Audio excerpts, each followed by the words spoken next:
Peace, family. Y'all know who it is. It's Dr. Bakari K. Lumumba, the progenitor of LumumbaSpeaks.com, a Black empowerment initiative where we believe we can gain competitive advantage by always betting on Black. Back once again with a dual stream with Beacon Network, the Pan African social media extraordinary and the home of African centered news and information. If you're watching, make sure you hit the thumbs up button. Thumbs up, thumbs up, thumbs up. Make sure you hit the subscribe and like button as well as the notification bell. We're here to have a great conversation with none other than the man, the myth, the legend, Dr. T Hasan Johnson. We're going to be deconstructing anti-Black misandry, anti-flat blackness, and the 2024 election. Very quickly, family, before we get started, I want to make sure I properly introduce Dr. Johnson by providing his bio.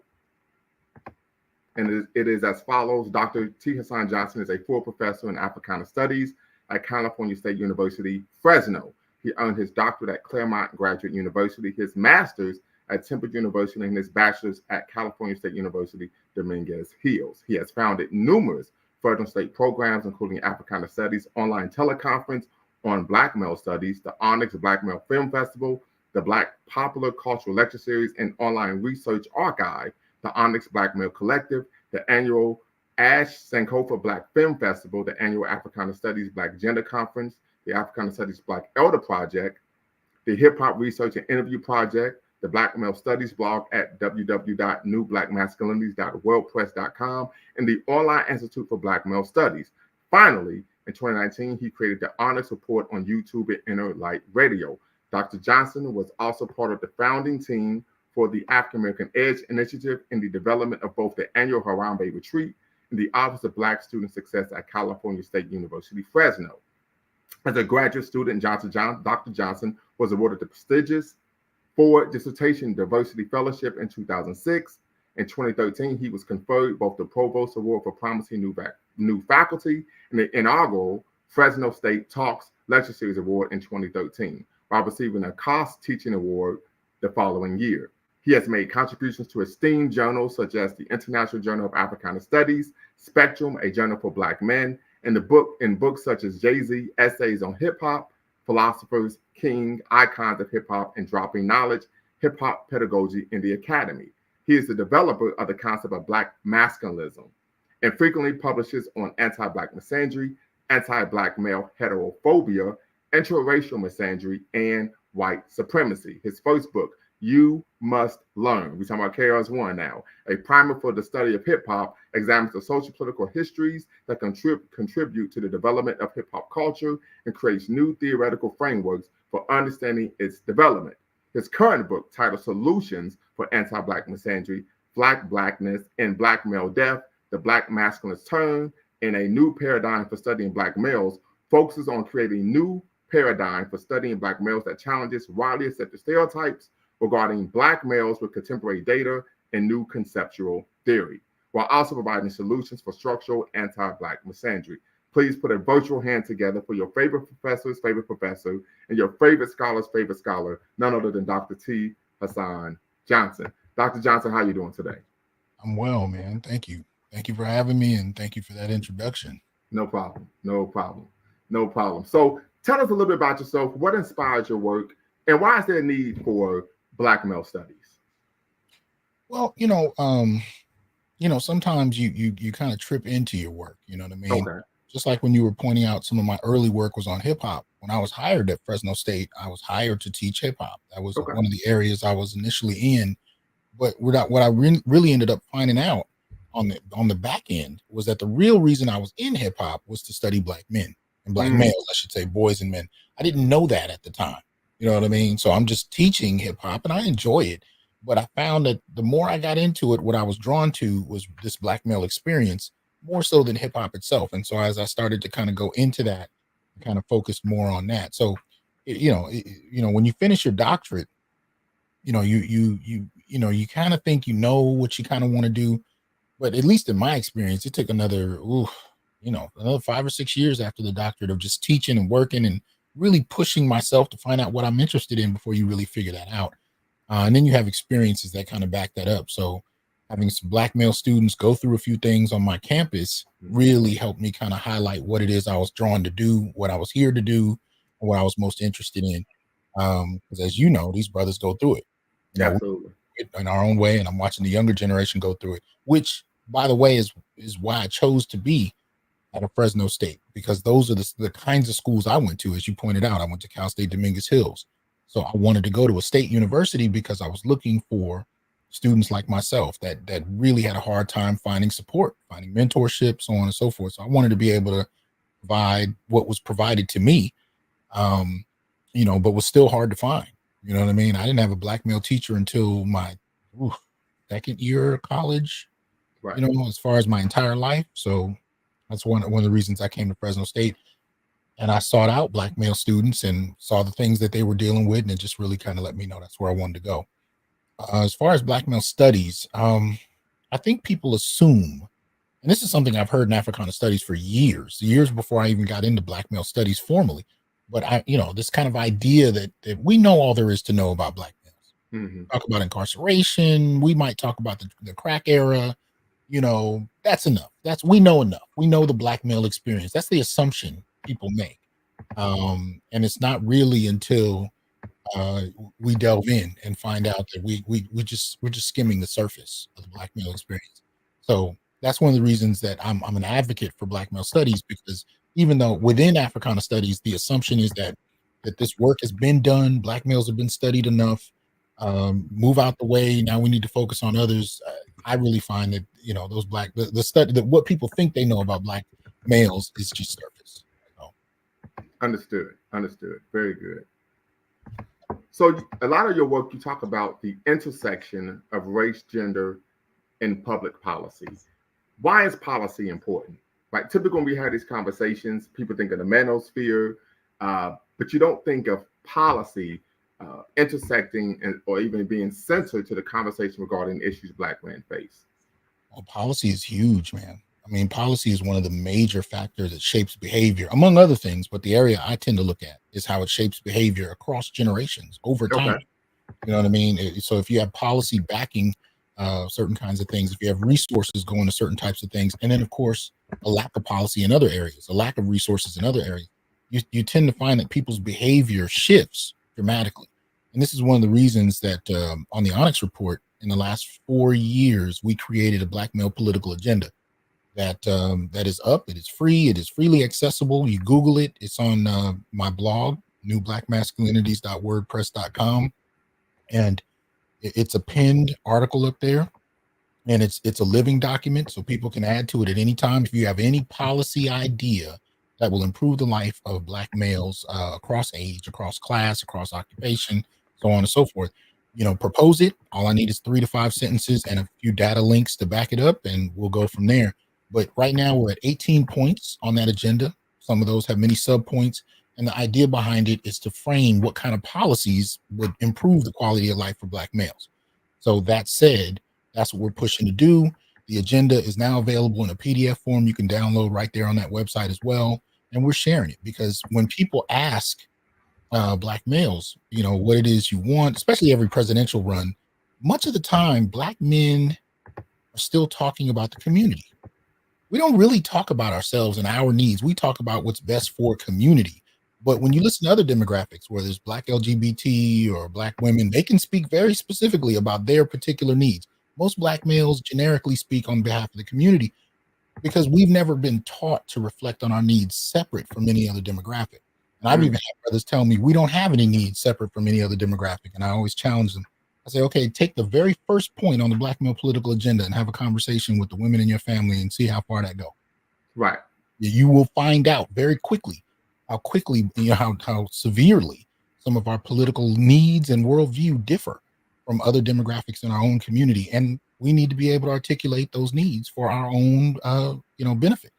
So as far as the role of policy, we got plenty of time to kind of flesh it out, but I'll just start with saying it's incredibly important. Is even just knowing what your policy interests are is incredibly important, but understanding how policy has impacted your community. I mean, we can talk about the impact of policy in terms of military service, in terms of the draft. We can talk about it in terms of welfare. We can talk about it. There's so many levels. We talk about it in terms of incarceration. There's so many different aspects of policy that directly impact the black community, and particularly on gender terms, the black male experience.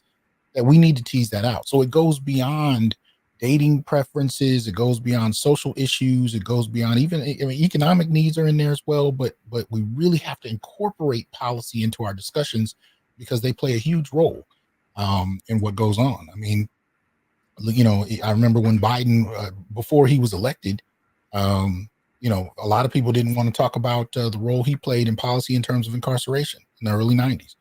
Tell me that didn't have a huge effect. How many people listening either went to prison or had a family member, a friend, or an associate that went to prison under those kind of policies?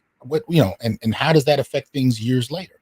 These policy issues we have to incorporate into our analysis of our condition and how we engage society, because it is crucial that we understand how much they impact us. Absolutely. So just very quickly, family, this conversation is going to center the work of Dr. Johnson's latest book, Solutions for Anti-Black Misandry, Flat Blackness, and Black Male Death, the Black Masculinist Turn.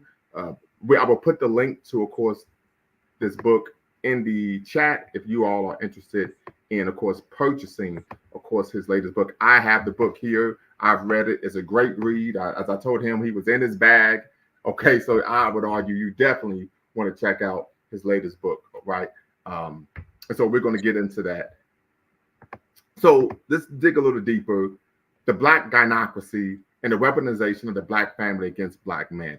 How is the gynocracy different from matriarchy? Well, matriarchy, as we traditionally understand it, is, a woman-led society. And to the extent that, people of African descent have engaged matriarchy, it doesn't come across the way people think. I think people assume at first you start with a patriarchy, which is male-led, and a matriarchy is female-led. But really, when you start talking about a female patriarchy, we'll get to that in a second. That's a different thing.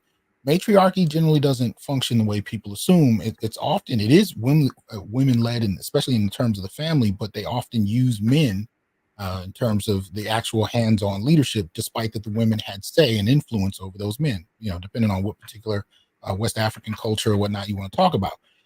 As we understand matriarchy, though, it really comes down to the elder women, right, that make decisions. Right. But gynocracy is a little different. We talk about gynocracy in a couple of different ways. One, it's not really based on status, elder status, age, so on and so forth. It's a focus on females. There was a video some years ago I put on my Facebook page. It was a brother. He's probably a few years younger than me, and he was telling a story in his family about about this decision making about the family reunion they were going to have, and so on and so forth. And he said one day he noticed his younger sister, his baby sister, walked up to him and told him, well, you need to bring cups and chips and you need to do this. And this is the time you need to be there. And he said, this is interesting. He said, how exactly did my baby sister get rank and authority over me in my family? I remember you talking about that. And this is a brother who was in his late 20s, had a master's degree. I think he maybe even a law degree. His baby sister is still in high school. I didn't remember the ages, but it was funny. And a lot of brothers were commenting like, yeah, that happened to me too. You know what I mean? Mm-hmm. But the idea, though, in the Black family, most particularly, and we can get into this as we continue the conversation, much of the time, the authority is kind of passed to the women. And the assumption is that the men are just going to follow. They're going to do what they're told. And so on. Like I said, bring chips and cups. Right. That's kind of and so he was commenting on that. And you saw so many men saying, yeah, I noticed the same thing in my family. I noticed the same thing in my. So it's not really that it's based on eldership as far as when we talk about a gynocracy. It's really based in the female and the role and position she plays in the Black family here in the United States. The other way we describe the gynocracy is as a female patriarchy. And this is not a naturally forming kind of thing. I mean, at the end of the day, what we understand as the Black gynocracy is really in many ways shaped by white society here in America. It's financed by white society, and it depends on what era you want to look at to understand how it's developed over time. Because we can go back to the enslavement experience on plantations. We can go to the 1950s and 60s in terms of the imposition of the welfare state. And the man in the house rule. We can talk about it during the drug era. Yes.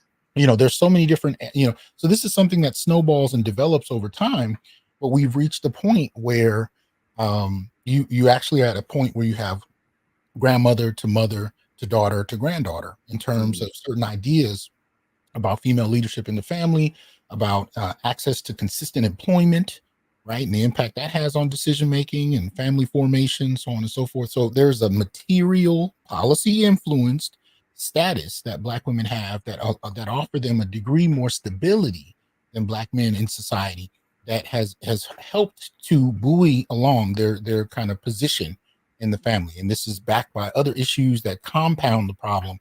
And like I said, this is not, this is very superficial. I'm just kind of giving an introductory answer to this, and we could tease out as we go. But, these are the kind of things that form the kind of family as we understand it now. And it's continuing to replicate in that fashion. And by that, this is how you end up with a gynocracy. So much so that when you look at, say, the Democrat Party, when they start to talk about who they're going to access in the Black community to discuss things, to develop policy for, who they're going to target as the head of the community to make decisions, you start to notice who they're talking to and who they're not talking to. Right. And you mentioned that with Stacey Abrams. Stacey Abrams as well, yes. They're not talking to Black men. I mean, even Obama wasn't something Black men produced and demanded he be in there. Most of us were as surprised as anybody else when we were introduced to Obama. I mean, we saw him at the Democratic convention. He gave a speech, and then next thing we knew, we saw him in the debates, and we thought it was going to be like any other Black candidate, where they're mainly there to debate and bring up issues that white candidates wouldn't think about. And when it became clear he had a chance, we were as shocked as anybody else. And when he became president, and he was going around giving lectures about Black men and pulling their pants up and being, not being a deadbeat dad, he gave us this paternal kind of these talking points, but he wasn't produced out of our push. Whereas if you look at this last push, where they were telling Biden that he had to have a Black female candidate vice president, that was something Black women demanded. The Democrat Party conceded to. Now, I don't know how happy Black women are with who they ended up choosing, but at the end of the day, that was oppressed by Black women. And so now you have Kamala running for president, and then you have Black women in many instances supporting that push. That wasn't the case with Obama. That hasn't been the case for Black men. The way the party engages Black women versus how they engage Black men kind of tells you why the gynocracy is a thing, what is and isn't relevant about it. It's really that who they address in that fashion. So Mr. Sandman says Black male misandry is solely rooted in interracial relationships between Black men and other race women. Black men feel betrayed. Black women feel betrayed, and other races feel threatened. So we will unpack that, but I would argue that is not the case. I've read a good amount of literature on anti-Black misandry, and I would argue goes far beyond that. And we're going to get into some of those key ways that anti-Black misandry manifests in the contemporary society. In fact, Dr. Johnson's book touches on 13 key ways that anti-Black misandry manifests. So keep that comment in your pocket, and we will, of course, unpack that a little bit later in the conversation. So how is so you mentioned this, how is the gynocracy supported by the white power structure? Well, as I was saying, it's supported by, actually, there's let me see if I can pull it up. Is there a way I can actually show something on screen, or is that? You should be able to hit a request to share. Okay. This will only take a second, but I think it might be helpful. And to the audience, this is not something that the good brother and I rehearsed. We're just, having a conversation. So this isn't something I planned to show, but I think it'll be useful if I can kind of put it up. Excuse me. But there are a number of ways that we see it kind of manifest over time. And one of the difficulties, many Black men have is trying to articulate it. And even our fathers and grandfathers had that issue, because by the time, just before I wrote I'd say about a year or two before I wrote this last book, when I sat down with my father and I explained to him the results of my research, it brought a tear to his eye. Because he lived through the things I was talking about. But just like us right now, living through things, you don't fully understand it until you've gone through it. So that generation of men battled through something, but they didn't fully understand it in many instances. Right. And so when I was able to kind of share what it is he went through, it was like, damn, But this is a blog piece that I wrote back in 2018, and you can see it there. It's called "Why Was Black Generation X Fatherless?" And I kind of argue against a lot of the stereotypes of that era and try to put some things into perspective. The reason I bring this up, though, is I start by kind of framing what undergirds a gynocracy. And so you can see these bullet points here, right? And these are just, I don't put them in any particular, list or rank of importance. I just listed them, right? So you got a female excused military drafting policy. You got, and if I could just very quickly, because when you mentioned that, I thought of the movie that came out when I was like 12 years old, 11 or 12, Dead Presidents. Okay. Lorenz Tate, yes. right? He came back from the Vietnam War and he was a completely different person, and that was due to PTSD. Yes, absolutely. Absolutely, which is interesting because Kamala was just asked on a blog, on a podcast, if there are any policies that directly the law, determines a man's body and what needs to happen to it, and she said there aren't any. But she overlooked the draft entirely. Absolutely, which is entirely male focused. So, we talk about drafting policies, but just as you pointed out, whether it's the Vietnam War, the Korean War, we can see the impact on Black men having a unique impact on the Black community in turn that doesn't reflect what we see in other communities in the same way.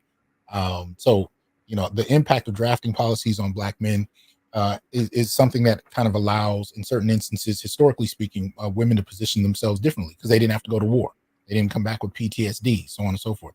Welfare policies like the man in the house rule, right, which positioned women in many instances to be head of household as far as the state was concerned, and men couldn't. In some instances, men couldn't even be in the same state as their family, and there were families that had to negotiate his absence so the family could eat, so the family could have a roof over his head. Now it's popular to look back and say, well, the men weren't there, the men were deadbeat dads, but in many instances, Black families negotiated his absence so the family could have some kind of security, especially as we were migrating out of the South, coming out of sharecropping. We didn't have steady employment. We didn't have steady. Yeah. So, but that split the family in terms that is still irreparable to this day. And I would argue that the argument you're making, many people say, well, how is that possible? Because we're looking at, of course, this is during the time of post Jim and Jane Crow. Right. And so we know that whenever there are periods of perceived or even real Black progress is followed by periods of racial retrenchment. And so the argument that's being made is that these policies of the man in the house was something that was only germane to the Black community. Is that accurate? Well, no, the policies were imposed outside, across race. Okay. But the impact on the Black family is different. Right, because again, this was part of the Great Migration. This is around World War II in particular, where those white soldiers were drafted into war, and the factories needed labor.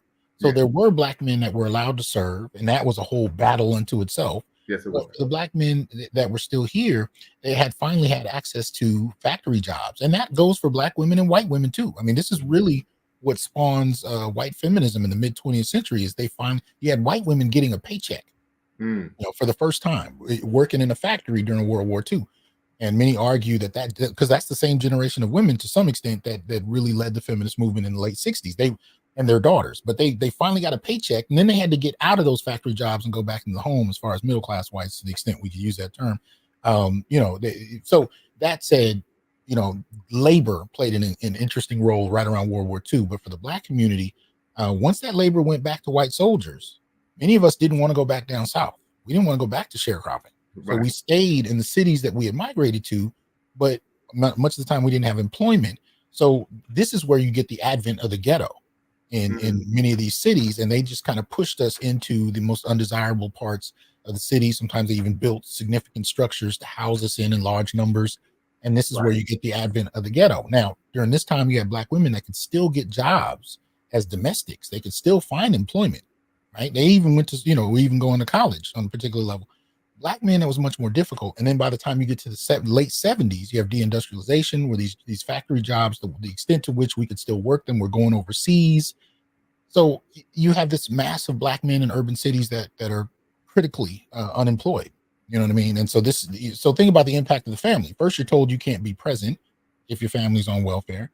And then, employment is dwindling dramatically, most particularly for your demographic, Black males.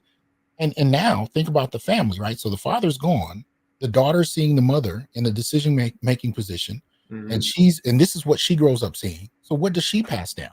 What has her It's experience? normalized. It becomes Absolutely. normalized, right? Especially when you got the Vietnam War, you got the Korean War, the Vietnam War. So men are going to war, some are not coming back, some are coming back damaged, so on and so forth. Employment is still difficult to find. Even the men that went and served for World War II, black men, only a fraction of them actually got what is it? The goodness, GI Bill. Yes. Only a fraction of them got the benefit from the GI Yes. Bill. We're talking about when affirmative action was white. Absolutely. So there was there's a material instability as far as the black male existence, and the security, to the extent we can use that word in regard to welfare and whatnot, is something that even the children are only seeing associated with women. And so you get generation after generation of this. And if you have a prison record or anything of that nature, your position could threaten the family's access to welfare, living conditions, housing, so on and so forth. So there's this tension that becomes very built in between black men and women that is fundamentally around policy. Because even though we're talking about welfare, we're talking about policy. Right. And the way those policies are written, again, the man in the house rule is very particular. They didn't say women had to leave. They said the father had to leave. And then they send in social workers. You saw this in the film Claudine. They're looking for razors that men use to shave. They're looking for shoes. They're looking for anything related to that might show that a man has been present. Right. So what kind of relationships are going to spawn from that? Right. So welfare is policy. Going back to what's on the screen, you got family court policy. Most particularly through the 70s and 80s, we saw a dramatic shift in how no fault divorce was treated in courts, alimony, child support. Child support became another form of alimony in a particular way, because it goes much beyond what the children actually need and goes into it tends to be punitive. I know. Punitive. It tends to be Absolutely. Absolutely. So again, we're talking about policy, right? So we're talking about, we go from welfare and state support to family court. We can talk about birth control, where technologically speaking, this has a profound effect on the power dynamics of who forms the family. Okay? Because if you look at the birth control options for men to this day, it's like we're still starting fires with sticks compared to nuclear weapons on behalf of what women have access to. I mean, they have over 30 different options, 5 major forms, over 30 different options. And that doesn't include abortion as a particularly, as a tool for birth control. We're still dealing with condoms and the pull-out method and vasectomies. You know what I mean? So, in terms of that, there's a shift there in terms of how that can be done. And in many ways, that kind of weaponized men's nature against them too. If you're a 15-year-old boy having sex for the first time and you accidentally get this girl pregnant, she has the sole decision-making power over the next 20 years of your life. Right. And this is a huge, this is a major shift in terms of who, and especially before, we haven't even gotten to DNA testing at birth or any of that. So whose baby it is, whether or not she has a baby, all of that is in her hands. And men basically just have to wait for her decision. You have no say so. So this is socially speaking and sociopolitically speaking, this is a profound shift at a very particular point in the mid 20th century. You have Title IX, right? This question of Title IX and sexual discrimination and how it's interpreted in the way feminists wrote it, right? Even though the language of it is sexually neutral much of the time, the application of it is very much centered around women. Absolutely. So even though women can be aggressors as often as men can be, that is not the social understanding around how we interpret sexual discrimination. Right. And I write about the very particular types of sexual discrimination that Black men face that don't jibe with the popular definition of sexual discrimination, because it's centered around women, most particularly white women, but even to some extent Black women, and how that idea manifests. So when we think about sexual discrimination, we think of a man at a workplace telling a bad joke. We think of somebody, touching a woman's body without her permission, or God forbid, a violation of some sort. Right. But we don't know. Even men don't know how to think about the ways they've been sexually discriminated against. And I'll just give you a quick one, and we'll move on and quickly get through this list. One of the ways Black men are sexually discriminated against in the workplace, and this happens to women too, it goes back to stereotype. It goes back to the basic stereotypes of how each demographic is perceived. And one of the things that Black men suffer from is that there is a fear of physical violence that's associated with Black men, physical and sexual violence that's associated with Black male stereotype that goes back to the Mandingo, goes back to, these various Black male brute figures, Yes. going back to, literature in the 19th century around Black men. That fear is palpable. Now, Black women get it too, but it's not really a fear of violence from Black women. It's more a fear of disagreeability and argumentation and so on. But with men, there's a physical and sexual threat that's associated with that. So if you're in the workplace, for example, and you have people that fear you simply because you're there, right? And I've even had it happen where I've had students say that I'm a threat to them simply because I'm there. They're afraid for their lives. Yeah. Then to have some women say, I'm not only afraid for my life, I'm afraid he's going to do something to me sexually. Well, has he said anything or done anything? No, but he's there. And he scares me to look at. Yeah, your mere presence, your person you're is very the personal. issue. Yes. Yeah. So I'm 6'2", I'm over 350, I'm a relatively big dude. That is enough to scare some people. And your son, I think you talked about, a 6'10". He's 6'10", size 20 shoe with long locks. So he walks in a room, people are immediately afraid of him. And they think he's wondering how he can hurt them. I can guarantee you he's wondering what video game he wants to buy next. Right. But the fear in and of itself, right, that we generate, even in a workplace, where whether or not you're promoted, demoted, fired, or allowed to continue working is often predicated on other people's fear of you, is a form of sexual discrimination that Black men in particular face, because it's rooted in the experience of people fearing Black men in regard to stereotype. We don't think of that as a form of sexual and racial discrimination. We live it. We're used to it. Those are the waters we swim in. And as a matter of fact, we've developed strategies around making other people feel comfortable. Right? You've heard of whistling Vivaldi and smiling. Right, yes. Black men will tell you, wearing glasses. There was even Godfrey, the comedian, had this little skit up where he and his boys are standing on the street corner, but they're all holding cups from Starbucks. Right. And you see all these white people walking by feeling better once they see them sipping on these Starbucks. But these are all, even though it's a joke, what he's talking about is the extent to which we provide a certain type of emotional labor to others, in the sense that we put them at ease, and we know how to do it. Right. We know how to smile. We know how to take the bass out of our voice. We know how to dress a certain way, to wear certain things, to carry certain things, that talk about certain subjects over others. We have a whole list of ways of putting others at ease. Right? This is a form of negotiating what is often racial and sexual discrimination. And we preempt it by putting people at ease before they even do something that may damage our position, our job, so on and so forth. Right? So these are things we experience. We don't even realize it. So, but that related to Title IX, we talk about the K through 12 system. When you look at who graduates, who doesn't, you look at the performance, you look at who goes to special ed in greater numbers, and it has nothing to do with academic performance. In many ways, it has simply to do with your presence as a Black male in the class. Yeah. And I'm quite sure you're familiar with Dr. Jawan Kanjufu and his work regarding the conspiracy to destroy Black boys, where he talks about those issues, Black boys being funneled in the special ed. I think Julia, who's the brother who Nathan and Julia Harris talked about special ed was just holding cells for the penitentiary. Absolutely. Yes. Absolutely. Right. So when you look at who's graduating, and this is actually impacting people across race, you know what I mean? But it's still nonetheless gynocentric in the sense that the majority of people implementing services as teachers in classrooms, implementing curriculum, are overwhelmingly women. And in elementary school, it's over 90%. So when you look at it from elementary school to, your doctorate, the majority of the teachers you're going to have are going to be female. Well, how are those services going to be implemented? How are people going to be graded? How is their behavior going to have to navigate? And what are the rules of the space? Well, the rules of the space are determined by the people that implement the rules. So in many respects, you're going to have a system that caters to girls. And the clearest evidence of that is who's graduating in highest numbers and who isn't. And when it comes to Black males, whether you're talking about expulsion, detention, or grade performance or special ed, we are overwhelmingly overrepresented in each of those areas. And it's coincidentally, even though it's not a coincidence, it's the group that white women in particular are most fearful of, are most uncomfortable with. We are the group that tends to suffer that. So when you start to talk about this K through 12 system and the extent to which it penalizes boys for essentially not being girls, and Black boys for essentially not being white girls, you see how the punishment it kind of forms in a hierarchy of sorts, where black men are at the bottom, black males are at the bottom.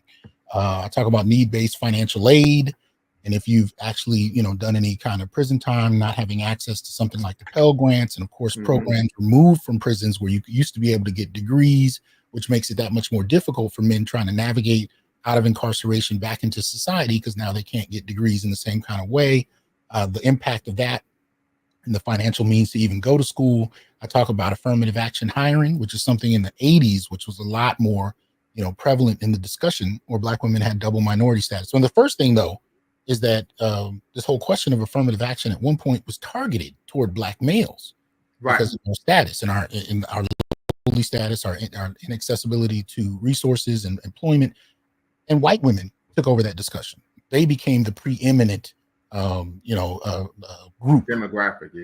Yeah, exactly. So they became their own demographic. They became those that needed minorities. The greatest degree. They became, minorities, right?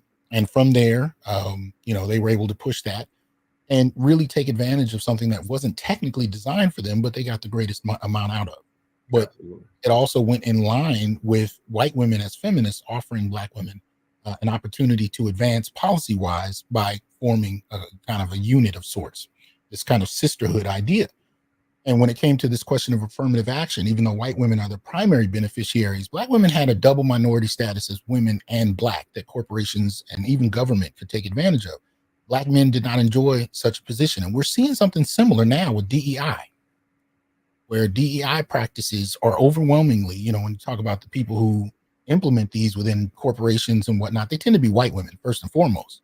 But after that, you're not finding a whole lot of black men in those positions, nor are you finding a lot of black men who are directly benefiting, especially heterosexual black men, who I argue are kind of being treated as honorary white men in some circles. So we're going to get into that. So whether you're talking about affirmative action or DEI, we're seeing the same kind of treatment where heterosexual black males in particular are treated as a problem. They're treated as those who are not most in need, and thus, on the outside of that. And then, lastly, I talk about media. And if, I'm not sure how old you are. I'm 50 as of last week. So I was born in 74. I grew up most particularly in the 80s. And I saw at that time the shift in media, right? I saw it. And I really should qualify that a little more. It's not just media. I saw it happen in a number of different areas, but starting with media, whether it was films, talk shows, television shows, literature, books that were coming out, and even in the academy, the idea of black men being a problem to black women was foregrounded heavily. And this is one of the things that compounds on top of policy in terms of the gender dynamics in the black community. You have generations of women who have grown up with media material telling them that black men are nothing more than oppressors. They're nothing more than those that are going to either oppress you, violate you, or destroy your dreams, even inadvertently. Even your own sons can cause this, right? You've seen this in film after book after academic class, where these ideas have been replicated. And in the 80s, we really started to see it propagating in just extreme numbers. So we're gonna get into that when we talk about the preterm. Okay, so you mentioned that in the book.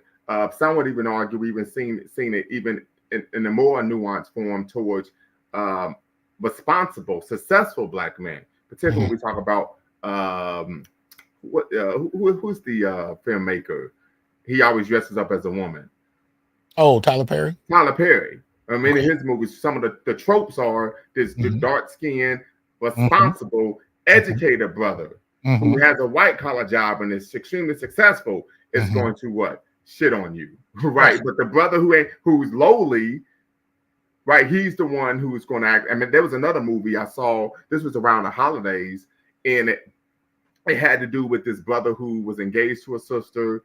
Her family ran a jewelry store. He was a police officer, a detective, and the brother wants to marry her. She turns down the engagement to be with a guy who was a street guy who had her brother kidnapped.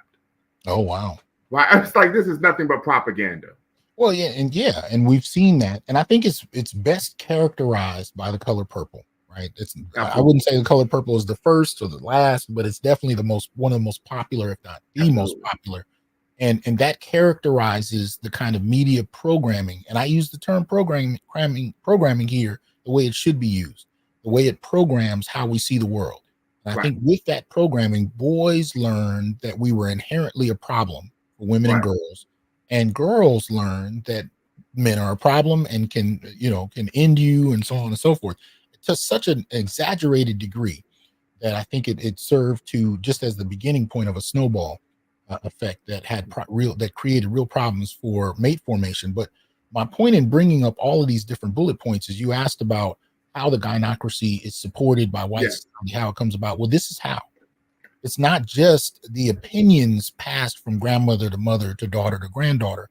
It's also supported by these real policy-based experiences, these materially based practices in society that coincide with the opinions and perspectives and experiences passed down from mother to daughter. And when the two come together in a way where somebody can actually not only find a job, find a place, but advance in their job. If you're in the academy, as a woman in particular, as a Black woman, and you're talking about how monstrous Black males are, there's a place for you. There's a way to advance, and it's very well established. If you're in the academy as a Black man and you're critical, even on empirical grounds of feminism, you will find yourself having a very difficult time, right? So it's only geared one way, and so these things work in a manner that I think advances women and girls on certain planes and holds Black men and boys back. And this is what we mean by how a gynocracy is basically financed, supported by white society in that kind of fashion. It's mainly through policy, but it kind of bleeds off into a lot of different areas. Very good. So, and I think, and I appreciate you sharing that. One of the byproducts, I would argue, of a gynocracy is this concept that we know one called son husbands, but also husband sons. Could you first let us know what a son husband is, and what that looks like? Well, son husband, as we commonly understand it, is generally the biological son of a given woman, and he ends up playing an emotional role in his relationship with his mother that he really shouldn't. It's the role her man, her boyfriend, or her husband should play, where he provides a certain type of emotional labor that is really framed for an adult to play. But it's something that tends to be put off on boys, on children. And so you see this, in a lot of different households that are female led, where, the sons in that situation will provide the mother, and it can be more than one at that, provide the mother with certain type of emotional presence that really a child shouldn't be responsible for. It should be something reserved for her counterpart, her lover, her husband. But it tends to become required by a boy. And I know you posted on Instagram a while back ago a picture of a mother doing a Spider-Man kiss with her son. Yeah. Right. And that would be an example of not only a son husband, but also, some would argue, maybe some sexual abuse there as well. The majority of situations are symbolic. At worst, they can get symbolically sexual, and we hear about these tropes all the time, right? Where you get to an age where you actually marry a woman, and now your wife and your mother are competing for your affection and attention. That could be an indication of a son-husband dynamic, because the mother is looking for you to play a role in her life that should be reserved for a lover, right? An emotional role. There are times where it actually can become sexual, and incest is a feature where you have boys who are socialized into it. But you notice we don't talk about that, right? We have conversations about grown men that violate young girls, and we should, but we don't talk about the roles that older women play in the sexualization of young underage boys and men. We don't have those conversations anywhere near the way we should. And there are so many celebrities, for example, that have had these experiences, and even their experiences doesn't make the cut in terms of what gets us to really talk about these issues. So older women and younger men, that's a problem in the Black community, period, because it goes unchecked. So we only know how to be critical of it one way, and we ignore it when it's the other. When it's a grown man doing it, it's a violation. When it's a grown woman doing it, it's a rite of passage, and he's going to learn about it. It's a problem. And you'll find that the boys have the same emotional and psychological responses to it that young girls have when they're violated by grown men, but we don't know how to talk about that. So that's one. But when you compound that with a mother who's emotionally and psychologically and sexually violating her own son by making him play a sexual role in her life that should be reserved for an adult counterpart, that's where you see the worst examples of the son husband. And it doesn't stop at a certain age. You can be in your 50s with a mother in her 70s, and you're still playing an emotional and, depending on the situation, a sexual role in the mother's dynamic. And again, it's not something we talk about. So, it kind of goes under the radar. Absolutely. And emotional incest is definitely a thing. Emotional incest. So one of the things we hear, one of the popular tropes, is there aren't enough available Black men for Black women, particularly Black men of status, right? Some would argue that's why Black women said they have to date out. But what we find, and you talked about this, of course, in your book, this concept of the Black community is the only community where, even though men are employed, we still see the rise, and of course, in divorce and the breakup of the household. What is a husband son?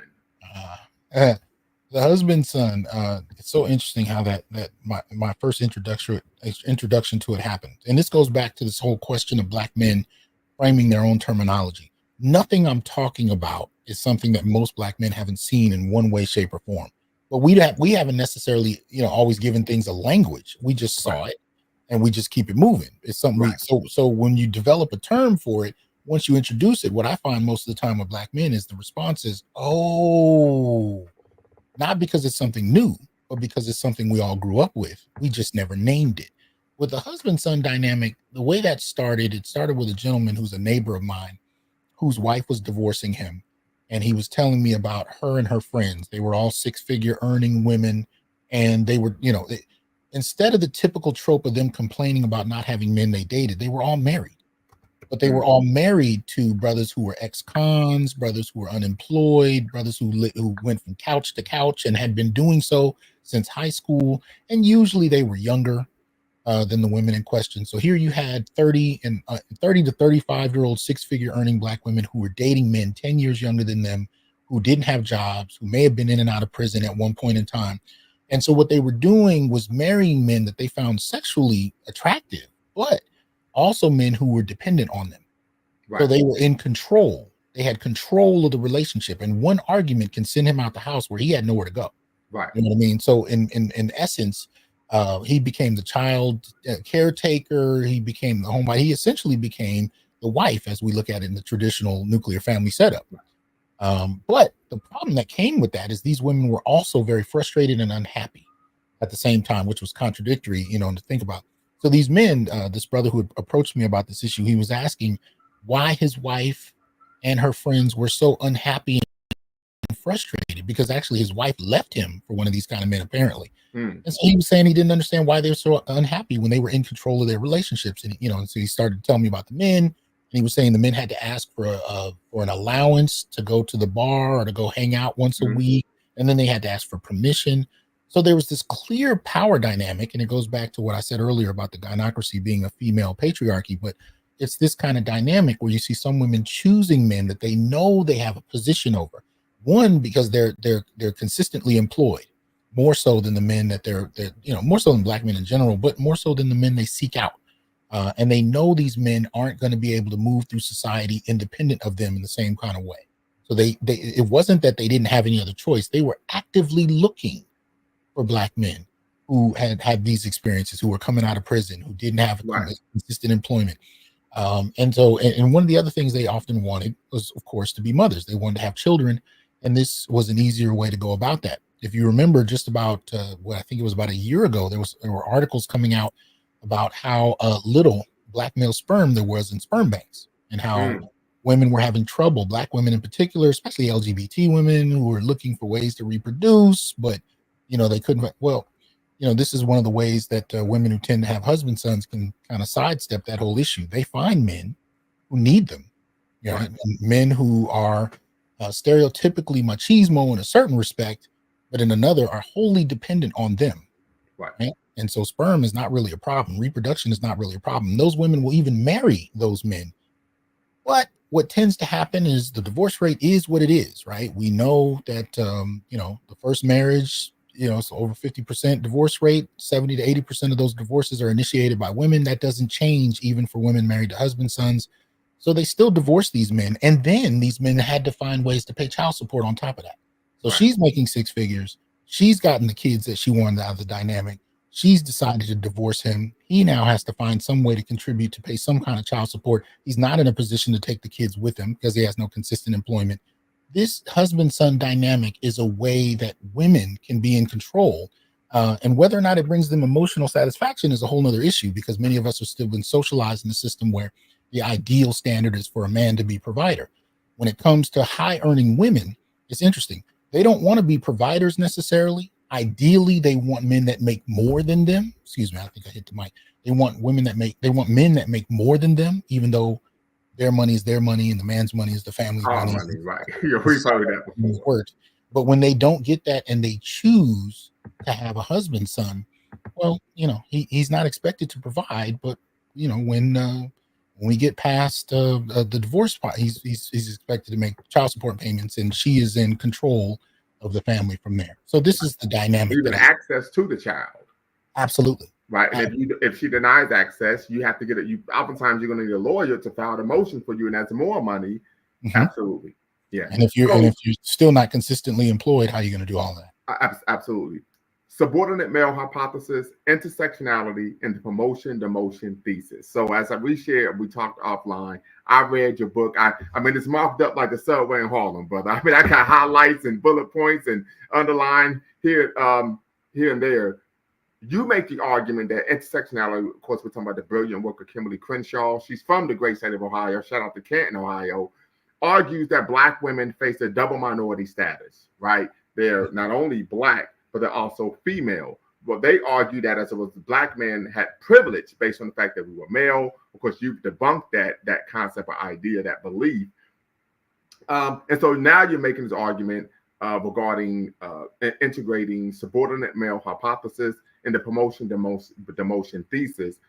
How does that intersect with this concept or contradict the concept of intersectionality? Well, the subordinate male target hypothesis comes out of Jim Sedanius's work via social dominance theory. And what Sedanius does, which is so incredible, is he does this empirically. And he's not even really talking about Black people. He's looking at whenever you have a phenomenon of one group dominating, colonizing, and enslaving another, right? When one group dominates another, there are certain sexual patterns that play out most consistently, right? There's a particular role that dominant men, what he calls subordinate men, play, dominant women, subordinate women. He talks about these patterns. So you could be talking about Greece in 300 BC. You could be talking about Czechoslovakia. You know what I mean? His framework is really more of a human dynamic framework. When we apply it to Black America, especially during slavery, one of the things we notice is that those patterns hold true, which is that dominant men.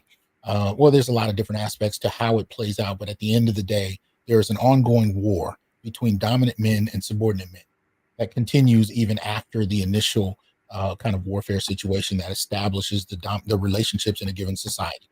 That war remains constant. The roles women play fall into that, and subordinate women are usually drawn to dominant men because of their status and position, so on and so forth. And so this is the framework for subordinate male target hypothesis, where you're looking at an actively ongoing set of practices in a given society that continue to target subordinate males long after the fact. And so this flies in the face of intersectionality, because intersectionality holds to the position that Black women were the most oppressed, because whether you're talking about race, sex, class, and gender, Black women were supposed to be at the bottom. One of the things that you find interesting, though, is when you really start to look at intersectionality and you start to look at the Black feminists that are making these arguments. If you look to Thina Mutwa, for example, who identified herself as a Black feminist, when she started to really examine this question of intersectionality, what she found was when she examined it empirically, it didn't hold. Because if Black men, simply men because we have penises, are supposed to be privileged, why is it we were going to jail more? Why is it that there's more police violence, police assault, police homicide? Why are these things happening to a greater extent to men than women if men have privilege, if Black men have privilege? So this argument that Black men are privileged because they're men, like the intersectionality suggests that we are as oppressed as Black women in every way except gender, because by gender we profit, we benefit, we're privileged. But we find that actually Black men are targeted more by the society to experience more harsh circumstances, right? On the basis of our race and gender. So, Yeah, big game hunting. You talk about that. Go ahead. What? Yeah, you talk about that big game hunting in terms of black men being able to destroy a black man, incarcerate a black man. Yes. We could even argue harm a black man financially, get him fired. It's considered big game. Yes. Right. Where, and matter of fact, I think the movie was it Menace to Society, where Charles Dutton or Sutton's role. He says there's a hunt going on, and you are the prey. Yes. One of the most powerful scenes. Yes. Yes. Absolutely. And you're dead on. Absolutely. Big game hunting is a clear example of that. And you can see it happening, again, going back to the subordinate male target hypothesis. You can see it happening with white men and white women. With white men, it's most easily characterized by, say, the police, right? And the role they play in big game hunting black men. With white women, it's a little more subtle. You can see it in terms of how the teacher will grade you. Like, I've talked about my son, even though he's 19 now. When I finally put him into kindergarten, we had a white teacher. Within 2 weeks, she was trying to put him into special ed. Oh, same thing with my son. My son is 17. I know exactly what you're talking about. Yeah. And I didn't let her. Now, the difference between me and a lot of other black parents is that I had a lot more time as a professor and a single father. So I just had time that other black parents couldn't. So I could just walk up and sit in class all day. In many instances, I only taught 2 days a week. So I had, 3 days of the work week where I could just show up. Other black parents couldn't do that. That said, I made him stay in those classes. And, I've watched all the other kids performing the same kind of way. And we see data on this where teachers are drawn more to black boy behavior, even though the other kids are doing the same things. Or in some instances, black boys are being punished and they haven't done anything. Right. Even while other kids are doing something and black boys still find themselves punished. So there is that. But what I'm saying is this is the same kid who's reading 700-page Harry Potter books within the next year. And these teachers are saying he needs to be in special ed. But these are the kind of experiences. So when you think about a white woman teacher or a nurse, for example, there have been plenty of black men who have talked about going into the hospitals, going to the ER in pain, and having white women nurses, most particularly. And it's not limited to nurses. We see it with doctors too, but especially nurses in terms of white women, not actually giving them pain meds, not giving them pain meds that are required for the level of pain they're experiencing, or just mistreating them on in general, simply because they're in a position of power over a vulnerable black male who's in trouble. These are the kind of things that we experience that go back to what you said about earlier about big game hunting, right? And they speak to those experiences. Absolutely. So we're going to now shift towards the black masculinist tone. But real quick, family, if you're watching, make sure you're subscribed and hit the like button as well. You're watching Lumumba Speaks here live on YouTube with Dr. T Hasan Johnson, of course, the author of Solutions For Anti-Black Misandry, Flat Blackness, and Black Male Death. And we're discussing here on, of course, Lumumba Speaks and Bequaline Network, the Pan-African social media extraordinaire. We're deconstructing anti-Black misandry, Flat Blackness in the 2024 election. We would get to 2024 election, particularly in issues of public policy. But the black masculinist turn, you discussed it in 3 ways: the pre-turn, micro-turn, and the macro-turn. First off, what is the black masculinist turn? Well, I frame that as a moment where, for black men, there's this clear indication that things are not the way you thought they were. As a matter of fact, when you're in an environment where things are actually working against you that you may not have seen that way, that's where you have this kind of turn. So I think the examples I usually give might be Ice Cube when he was on the show Cocktails with Queens, and he was talking to Vivica Fox and a few others. I think there's 3 other ladies, and they were having a conversation. And Ice Cube at that time, this was a couple of years ago, where he was talking about the policies he was trying to put forth to the Democrats and the Republicans, on behalf of Black America. Now, we all know at that time he was chastised for being willing to sit down with Trump, but his position, and he was labeled as a Trump supporter, and he was saying no. He said, "I'm willing to sit down with either party." The Republicans were the ones that called me back. The Democrats just kind of put him off. That was what it was, but they framed him as somebody who was trying to actively work with Republicans. He said, "I don't care who I'm working with as long as they're willing to engage our political interests." So when he goes on to the show, The Cocktails with Queens, he starts pointing out, what he's trying to do with this, this program that he has. And so the women, one of them in particular, the host, I guess, she points out to him, well, there's nothing in here for women. Right. For And he Black said, well, women, yes. Yeah, because it's a black agenda for Black America. And he's saying, well, there is something in there for women. You're Black, aren't you? And they said, no. And they had this big outcry. No, it needs to be something specific for Black women. What a lot of people overlooked is he didn't put anything in there for Black males either. Right. Coming at this as a Black masculinist, I didn't see anything in there consistent, particularly targeted for Black males. He was targeting it for the Black community in a generic fashion, but the women were requiring something very specific for them. Going back to this intersectionalist idea that their oppression is greater and more compounded, and that the men are still fundamentally privileged in a particular way where they don't understand the needs of Black women. But as a Black masculinist turn, that moment for many brothers was like, wow. So, you have this brother who's using his celebrity to advance something that might benefit the Black community, and it's being attacked if it doesn't have set-asides directly targeted only for Black women, even though he doesn't say anything about Black males in it either, right? So that I call it a Black masculinist turn because of how many black men in that moment were shocked, and it became clear to them that this Black feminist idea has become so rampant and so normalized in the Black community that they didn't realize how far it had gone. Yes. You know what I mean? So that's why I call that's what I call a Black masculinist turn, a given moment like that. One of the things you discussed in the pre-turn, of course, the pre-turn you define as moments of reflection or phenomena that go back decades that refer to historical situations and occurrences shaping social dynamics regarding Black men. You mentioned the movie Waiting to Exhale. Could you expound on how the movie Waiting to Exhale is reflective of the Black masculinist turn? Oh man, you didn't caught me off. I forgot what I said about it. So I can tell you. I can tell you. So you mentioned in the book Waiting to Exhale, of course, written by Terry McMillan, starring Angela Bassett, Taye Diggs. I remember I was 15 when the movie came out, 14, 15 years old. And of course, this was this issue. I mean, Angela Bassett's character, she's a corporate lawyer. She's doing well. She's living in Texas. How Stella got her groove back? Yes, I'm sorry. How Stella got her groove back. I'm sorry, not Waiting to Exhale. How Stella got her groove back. Yes. Okay. And and what happens is this basically was Passport Sisters, right? But it wasn't demonized until Black men engaged in the same behavior nearly 2 decades later. Oh man, you're dead on because actually there were books out at that time in the 90s about Black women going to Jamaica, and I have family members that did that, looking for men, going on their own sexual escapades. Nobody said a word. Black men in particular, most particularly, Black men didn't say anything about it.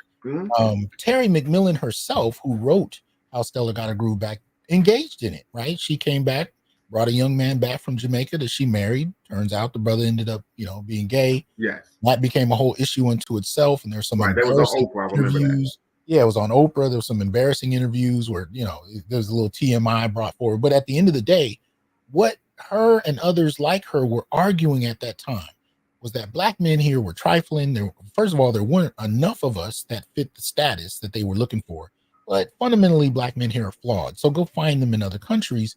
And so they were using Jamaica as one of those kind of places. And there's a lot of gender dynamics to that we could talk about as to why it doesn't work. But the point you raised is significant. They were writing books about it. They were talking about this as being some kind of mass solution for Black women, and Black men didn't say anything. Society didn't say anything. It's not until about 4 or 5 years ago where Black men really started talking about doing, and mind you, they weren't telling society we're going to other countries because we don't like Black women. They were telling each other. Right. And others came into those discussions and, made it accessible to the mainstream in that way. But Black men were talking to each other saying, look, if you're tired of dealing with the same issues, there are women in other countries that would see you as a valued person to be with. Right. That said, that difference in how that's interpreted could be viewed as a Black masculinist turn. In one vein, when Black women did it, it wasn't a problem. They didn't have a problem with it. The ethics of it were fine. But when Black men did it, all of a sudden it was unethical. Now Black men were being called pedophiles. They were becoming, all these kind of colonizers. One of them was colonizers. Yes, colonizers. But it wasn't, it wasn't a problem when they did it, right? And they had books about it. So this was not just something that a couple of people did. This was an idea that was being floated. And if you saw How Stella Got Her Groove Back, they were proposing this to Black women as a solution. Go get you a Absolutely. young boy in another country and so on and so forth. Absolutely. So, one of the biggest pre-turns for me, however, was Eddie Murphy Raw. Yes, you mentioned that. Yes. And when Eddie Murphy talked about Johnny Carson getting divorced, and I think it was I think he lost like 100, 200 million to his wife or something like that. It was a crazy amount. And Eddie was like, she ain't told her a joke. You know what I mean? He, although it may have been Richard Pryor who said something similar about another situation prior to that. But anyway, the point being is Eddie Murphy laid that out. And for Black men, because at that time we didn't have social media. So you didn't have a free space that all you needed was a phone or a laptop or a computer to access. At that time, for the Black male experience, for us to even reflect on it, you were in barbershops, you were having one-on-one conversations at best. And outside of that, even though women had talk shows, movies, television shows, you had to wait for either a comedian or a rapper to say something that affected you. And you kind of had to filter your desire to hear that coming through somebody, in these choice moments where a rapper or comedian would say something. So when Eddie Murphy brings this up and he talks about divorce and women getting half, even though they didn't have to do anything to contribute to building that wealth, and the unfairness of that, for men, it was like, yeah, you know what I mean? But there were so few public spaces you heard that it was just revolutionary to hear. It smacks you in the face like, yeah, how has this become normalized? But the unfairness of it is overlooked. So I call that an example of a pre-turn. Something that happened a couple of decades ago. Now, this is something I'm going back. Of course, I'm 41, so I was born in '83. I think of the movie that came out when I was about 9 or 10, Mrs. Doubtfire.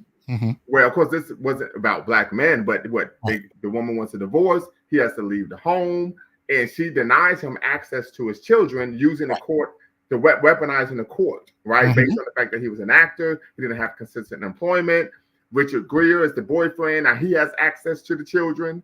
Right. And who knows what he's going to be about. Right. And we know bringing men into the home is the number one cause of children being victims of sexual abuse. And then he has to dress up as his nanny, right, to be able to have actual quality time with his children. And the children find out and keep up the rules. And then when he goes to court and makes his heartfelt and passionate speech about why he did what he did, because he loves his children, wants to spend time with them, the judge dismisses him as, oh, you're an actor. That was all an act. That was a performance. You're not seeing the kids. You get 2 hours of supervised visits a week. Right. Case closed. And then at the end of the movie, I remember correctly, it's been some 30 years since I watched it. The mother says, you know what? No, you do love your children. You have access to them. But once again, his access to his children was based on the largesse of the mother. Oh, yeah. It wasn't because he actually had any agency in the situation. No, he didn't. He had to depend on her good graces. Right. There's the argument they have at the end. After the court case, after the judge's decision, she shows up at his job and they end up having this real interesting argument. And he says, you sat there and listened to that judge say those things about me and you didn't say anything. Right. And you know they aren't true. And now he's having supervised visits like he's some kind of monster. And that was never something that, was ever an issue. It would be one thing if her kids had experienced something, she had questions, they found out that he had been violating his kids. That's one thing. But that was never an issue. So he was saying how offended he was that not only did she allow that to happen, that discussion to happen, but it actually manifested itself in how the divorce was framed. And the only way he could see his kids was under a certain type of supervision. He was so thoroughly offended. But I think what frustrated a lot of men about that movie and those kind of scenes is you had to, as a man, you were subject to her whim, as you said. You were subject to what she determined you should experience. And this is why when I talked about the gynocracy and I went through the bullet points, I had to bring up family court because this has a dramatic impact on the family itself.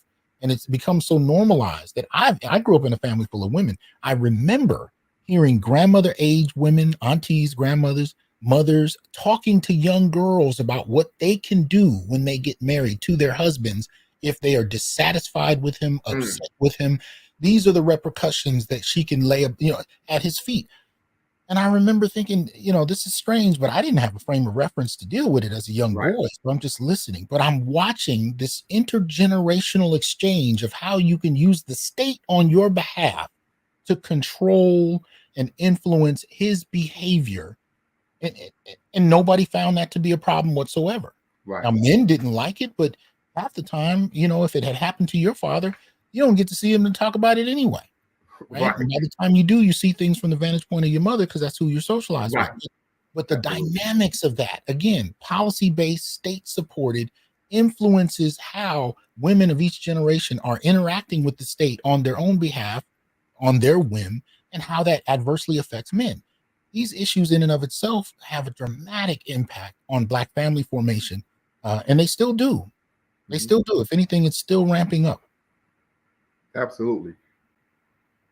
Micro term, you talk about small scale events. Black therapists, you talk about Black therapists speaking negatively about Black men on TikTok. You talk about divestors briefly, and then of course this concept of Black male inferiority.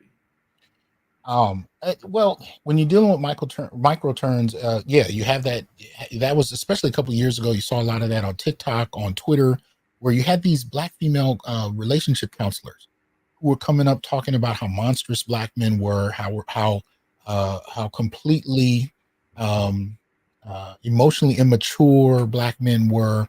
They weren't good partners. You had a series of them that became that went viral, talking about Black men, talking about how they weren't going to work with Black men anymore, so on and so forth.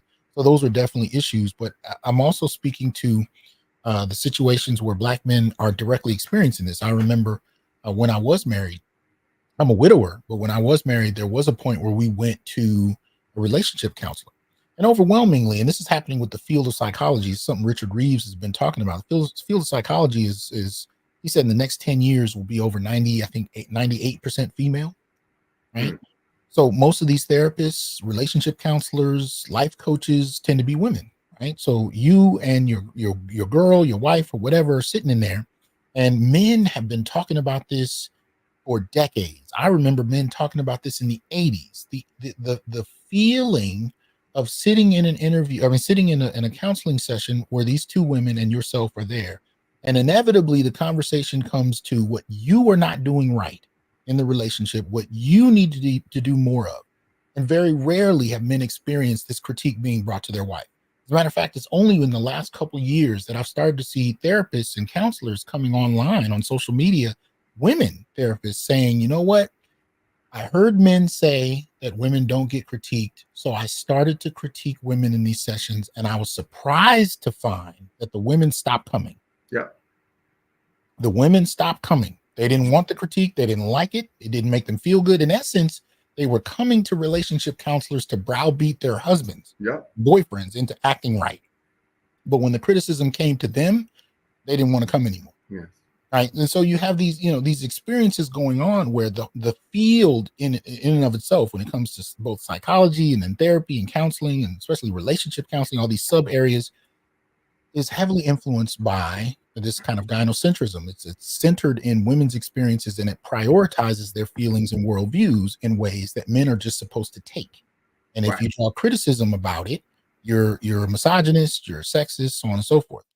Right. So the problems that come about with that. So yeah, the micro turns speak to a number of different levels of these moments where men are starting to reflect on, damn, this is not right. This is a problem. But we often don't have a language for it, which is why I'm trying to give it one, because we've been experiencing. I can sit down with my grandfather and he can identify with these experiences. He just didn't have a language for it then either. Right. And you talk about divestors briefly. So we saw typically in the Black community when Black men engage in relationships with non-Black women, particularly white women, they're seen as cornballs, sellouts, so on and so forth. But when Black women engage in the behavior, it's actually praised, it's pedestalized, it's you go girl, so on and so forth. So we see once again, and I would argue just a level of inherent hypocrisy. Oh yeah. Right, in terms of if you're coming from a race-first dynamic, right, in terms of Pan-Africanism, this concept of Garveyism manifesting in the 21st century, but yet when you engage in behavior that would be antithetical to the concepts of radical Pan-Africanism, right, it's praised because of who you're doing it with. But when a Black man does the same, he's shamed, he's castigated, he's browbeat. You're the reason why the Black community isn't where it is. And matter of fact, you're the reason why we were violated during the Holocaust of enslavement. We even saw that with the actress Monique. Yeah. Right. So Yeah, we're really talking. I mean, we're really getting into the macro term. This concept of brazen misandry. I could think of a sister. I wouldn't. I'm using the term sister lightly, where she actually called for androcide, the killing of male babies or the Mhm. deleting of male babies while they're in the womb. That she was invited on Cocktails with Queens. Well, yeah, and she had a sizable channel on YouTube, and I think it's Yes. only been in a few. It might have been earlier this year where she was finally pushed off YouTube. And the irony there is, it wasn't black men or men that got her off YouTube. It was a white woman Hmm. that listened to a random show and took offense and responded to YouTube, and she was taken down. So men have been complaining for the Yeah. longest about some of these misandrist content creators to no avail. And matter of fact, women have gotten black men's channels taken down repeatedly over the last 6-7 years. But it's been difficult the other way when there are clear examples of just an inhumane misandry. But it Yes. took a white woman to write one letter to YouTube, and she was taken down. But the point being, you're right. She was talking about androcide in terms of the killing of male children. It's absolutely ridiculous. But this is part of the gynocentrism we're talking about. There's a larger gynocentrism in society where certain things women can do is acceptable. Like, for example, women can falsely accuse a man or a celebrity Right. of something he Brian didn't Banks. do. You talk about Brian Banks. Absolutely. I'm about to show that in my class next week, as a matter of fact. Right? Women can do these kind of things, and you're lucky if you see her name in the newspaper article about it. You Right. damn sure don't see her face. You often don't see her name. And even if she's proven to have lied about it beyond the shadow of a doubt, like in terms of what happened with what's the singer? Chris Brown. Yes. You Last mentioned time, that. Yes. a year or two ago, he was accused of sexually violating somebody. He had proof that he hadn't done it. He had texts from her. Her lawyers dropped her like a hot potato, but her name wasn't made public. Her face wasn't made public. She wasn't jailed for falsely accusing him. And this becomes normalized, right? Right. One, we know that men can't really do this. Men can't falsely accuse women of some type of sexual violation and be taken seriously. But two, women can do it, and then they don't even suffer from a reputation, issue. Johnny Depp's girlfriend, Johnny ex-girlfriend. Depp, yeah. Right. Most men, if they were exposed, they Yes. would lose their job. She still was able to be in Aquaman too. That was a macro turn in and of itself with Johnny Depp, because Johnny got it on tape. Yes. Johnny recorded her saying, "Nobody's gonna believe you." And this is why it had impact on black men, Latinos, because as a white man, this case is going to get international attention, and as a white celebrity, and it did. But the most critical part of that dynamic was he recorded her saying it. So in other words, society as a whole did not believe men. And you still hear this when men say false accusations happen all the time. Society says no, it only happens less than 1% of the time. And really, they're just talking about the cases that were found. Right. But at the end of the day, men are discounted. But when that happened and Johnny Depp actually was able to provide evidence, it shocked everybody. Absolutely. It was the Rodney King of false sexual assault accusations, Right. because he got her on tape. Absolutely. And I would even Ezekiel Elliott, of course, being here in Ohio, a huge Ohio State fan. Ezekiel Elliott, when he was going to leave to go to the NFL, there was a white young lady that he was seeing. He broke up with her, and she called the police and told her girlfriend, tell the police. She sent the text message saying, tell the police that he hit me. Now, the girlfriend, her girlfriend was afraid to lie to the police and actually told them the truth and showed them the text message, which she asked them to lie. And the NFL still retroactively said, oh, well, even though you weren't in the NFL at the time, this issue arose 3 years before 3 years ago. So we're going to suspend you for the rest of the season. Absolutely ridiculous. Well, what kind of worldview is that going to produce in a demographic, in a society of women who know they have the power to accuse with no repercussion? They're not even going to get a slap on the hand for the most part. They know they can do this to anybody. I don't care if you're a teacher. I don't care if you're an elected official. I don't care if you're just a guy walking down the street. Any woman at any time can do this and be taken far more seriously than not. Absolutely. You know what I mean? And especially, and we've seen this with college students, where it'll be two people. Like, there was a case, I think, in Southern California, where two college students got drunk and had sex, and she accused him of violating her because she was drunk. She couldn't provide consent, but he made the argument when he neither one of us were able to provide. We were both drunk. I didn't technically have the ability to consent either, but the society didn't see it that way. They saw it as her. And the other problem is when it happens on a college campus, often the campus won't include law enforcement in a formal manner.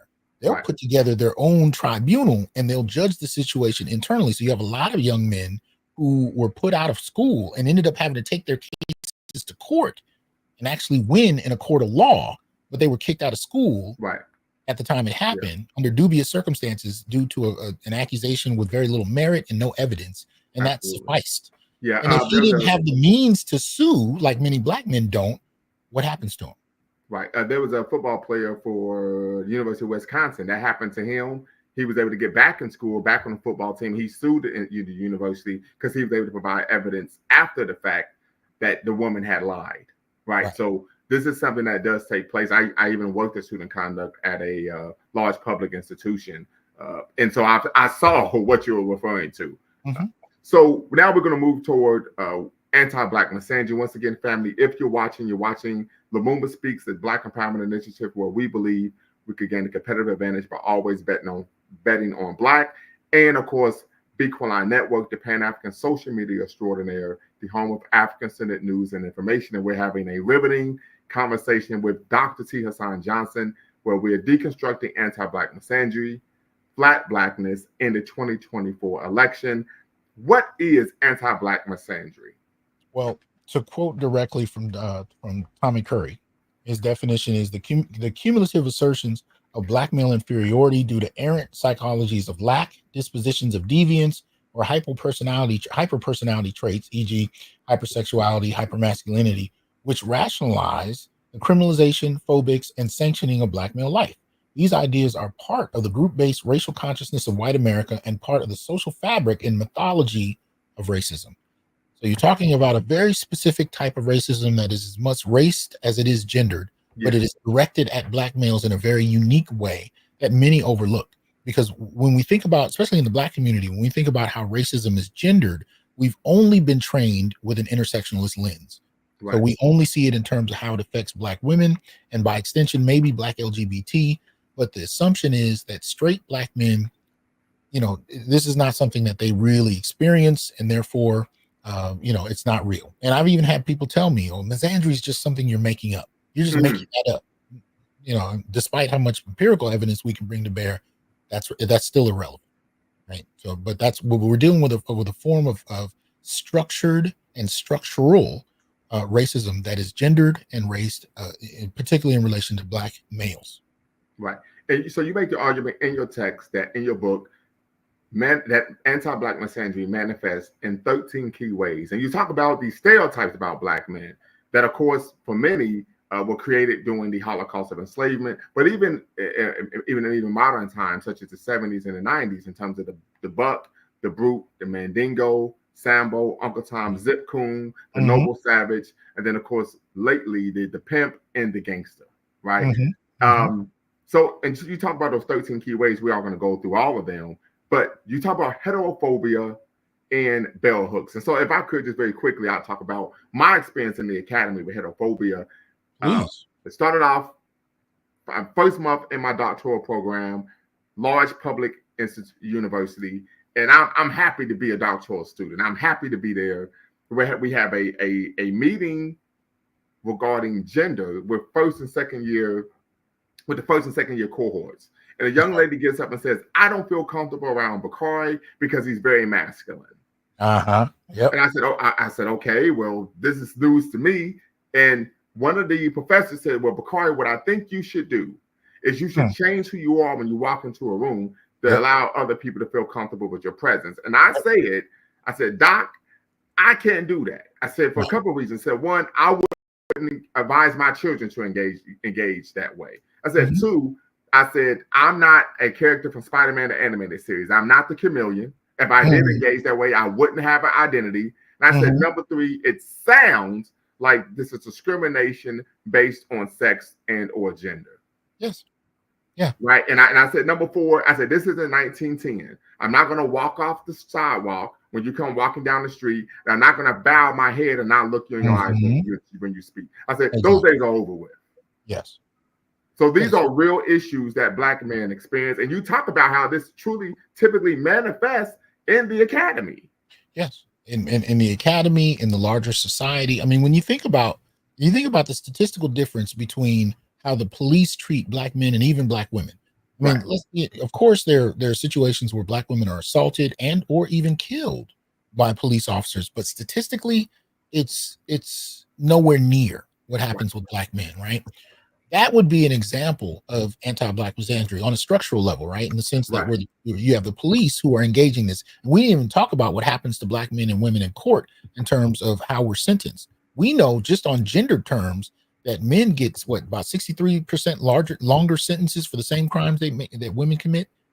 Right. So on a structural level, there's a gender issue there, and it's exacerbated by race because white men get longer time than white women for committing the same crime, but Black men will get even longer periods of time in their sentence because we're Black and we're male. So when you talk about structural anti-Black misandry, this is not something that just happens because you have a teacher that's terrified of Black men. This is something that's built into the fabric of society, where from the police to the court to the treatment in prison, as just an example in terms of the carceral situation, you see these things built in for Black men in a very Right. particular way. So when we talk about anti-Black misandry, it's just not somebody that had a bad experience with a man and now questions all men and she's scared of all men. There's a level of that we can talk about, but we're talking about how it's built into the very fabric of society. I show a video in my class. It's a skit that two men put together. It's a white dude and a Black brother. And the skit is that the white dude, it's a very public place, but he tries to rob he tries to steal a car. Mm. So he has the device where you kind of you slip it down the window and you try to Right. unlock the door from the outside. So he's around a crowd of people in a public area in front of stores and whatnot on the side of a street, and he's there for 10 minutes trying to unlock this car, and nobody looks at him once. Cop cars drive by, nobody's concerned. Well, the second part of the skit, the Black guy does the same thing. He doesn't get 60 seconds into it before a police officer drives up, gets out the car, and pulls a gun on him. Mm. Right. So when we talk about anti-Black misandry, another example of how that works, right? It's in the psychology as well as in the practice of policy. Well, go ahead. Understood. Understood. I would agree 100%. Heterophobia and bell hooks. You have a vociferous critique of bell hooks. Yeah, well, as far as bell hooks is concerned, I think she's become one of the saints in Black feminist discourse. For many Black male studies scholars, there's a lot of questions because she didn't really cite a lot of her work. So people tend to treat her positions as gospel, even if it contradicts the data or isn't backed by anything. And that Right. in and of itself is kind of a problem that I think needs to be reexamined. But heterophobia in and of itself, is obviously, a fear of Black men. And so one of the ways I teach this in class, I ask for, examples of heterophobia. And of course, people who are unfamiliar with the term don't know where to necessarily go with it. But I said one of the clearest examples of it is lynching. Mm-hmm. When you look at lynching, especially from the 19th and the early to mid 20th century, a good portion of the lynching of Black men was sexual in its dynamic, right? There was always this kind of threat, most particularly to white women's sexual purity. And so, many of the lynchings that took place were at the accusation that a Black man had done something to a white woman. And the lynchings themselves would almost always involve doing something to Black male genitalia, Right. when violating, anus, things of that nature. They were sexual in nature as well. So not only the accusation sexual in nature, the punishment, right? The lynching itself was sexual in nature.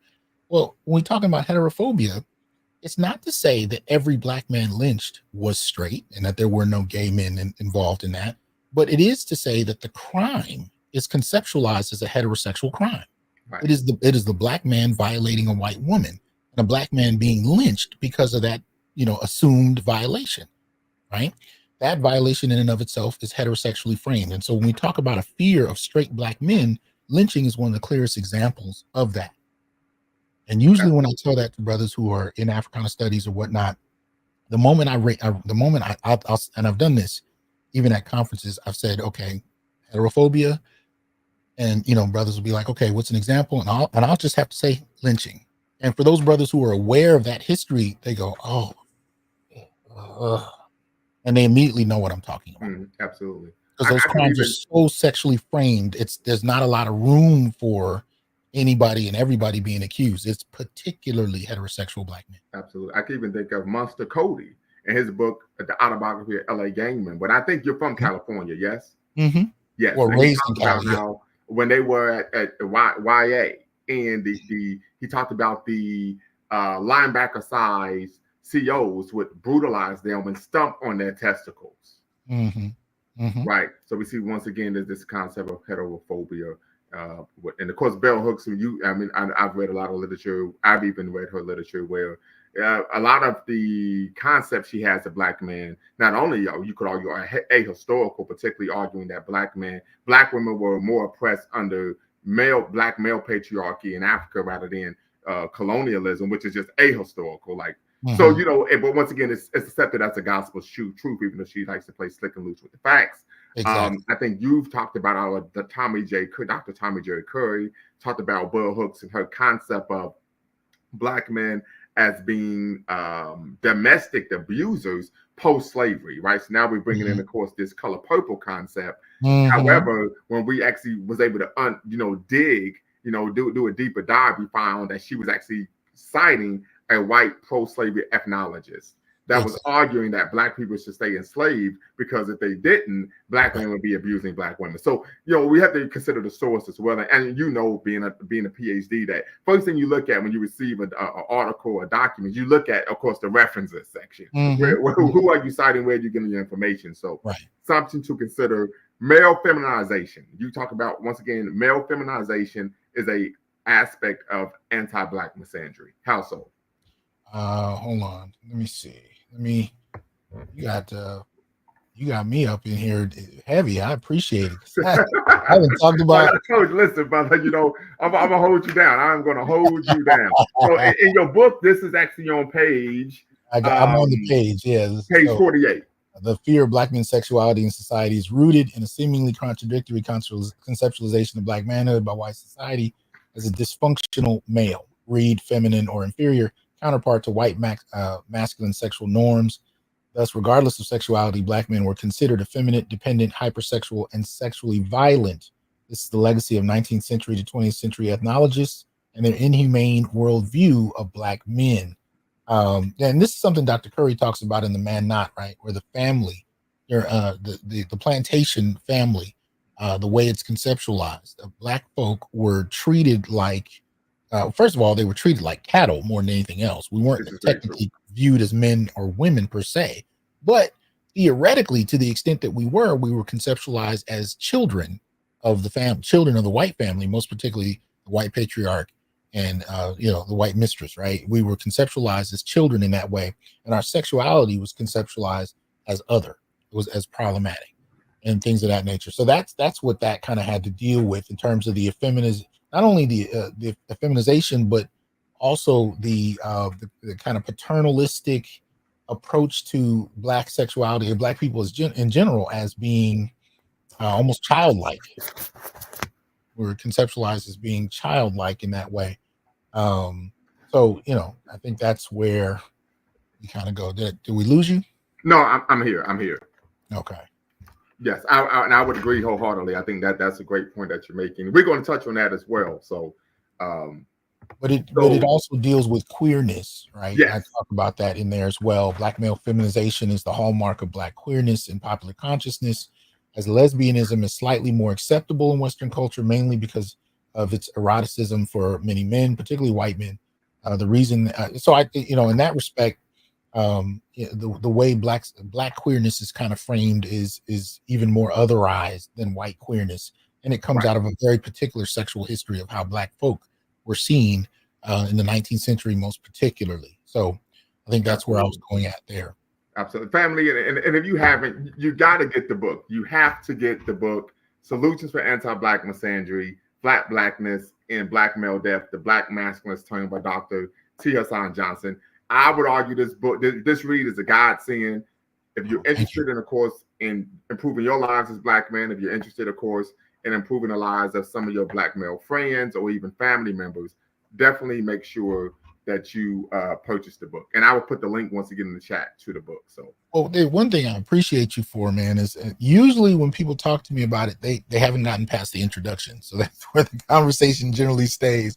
So I think you're probably the first person to interview me about the book that actually read through the book. Yes, sir. So I appreciate that. No problem. No problem. I mean, as you can see behind me, I'm a bibliophile. So, Right. So it's something I love to do. It's a love of learning, a lifelong love of learning that I've had. But once again, as I stated, in just kind of the foreground of this conversation, I may have shared this with you offline, but not online. And you could share this with the audience that I was told by brothers who had their doctorates, had their PhDs, before I started my doctoral program, that I was going to encounter anti-Black misandry. I said, first off, what the French social are you talking about? I've never even heard of the term. And I said, listen, I'm going to an institution that I'm not going to have those problems. 1 month into the program, I was calling those brothers, hey, do you have a moment to talk? So these are real issues that Black men face on a daily basis, not only in the academy, but just in civil society as well. Well, I'll say this: in the last 5 to 6 years since I started my YouTube channel, I can't tell you how many dissertations that I sat on in terms of being officially invited and serving on these brothers' committee, mainly to protect them.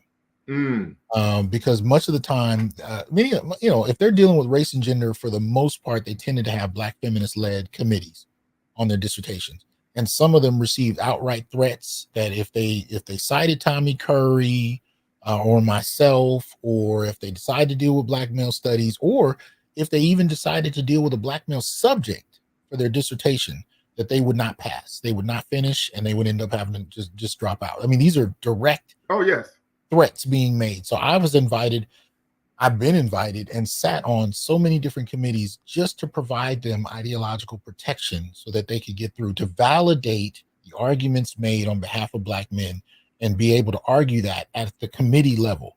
And much of the time, I didn't have to do much once I was there, but as long as there was no representation, these brothers were being bullied. It was going to be a problem, absolutely. It was going to be a problem, yeah.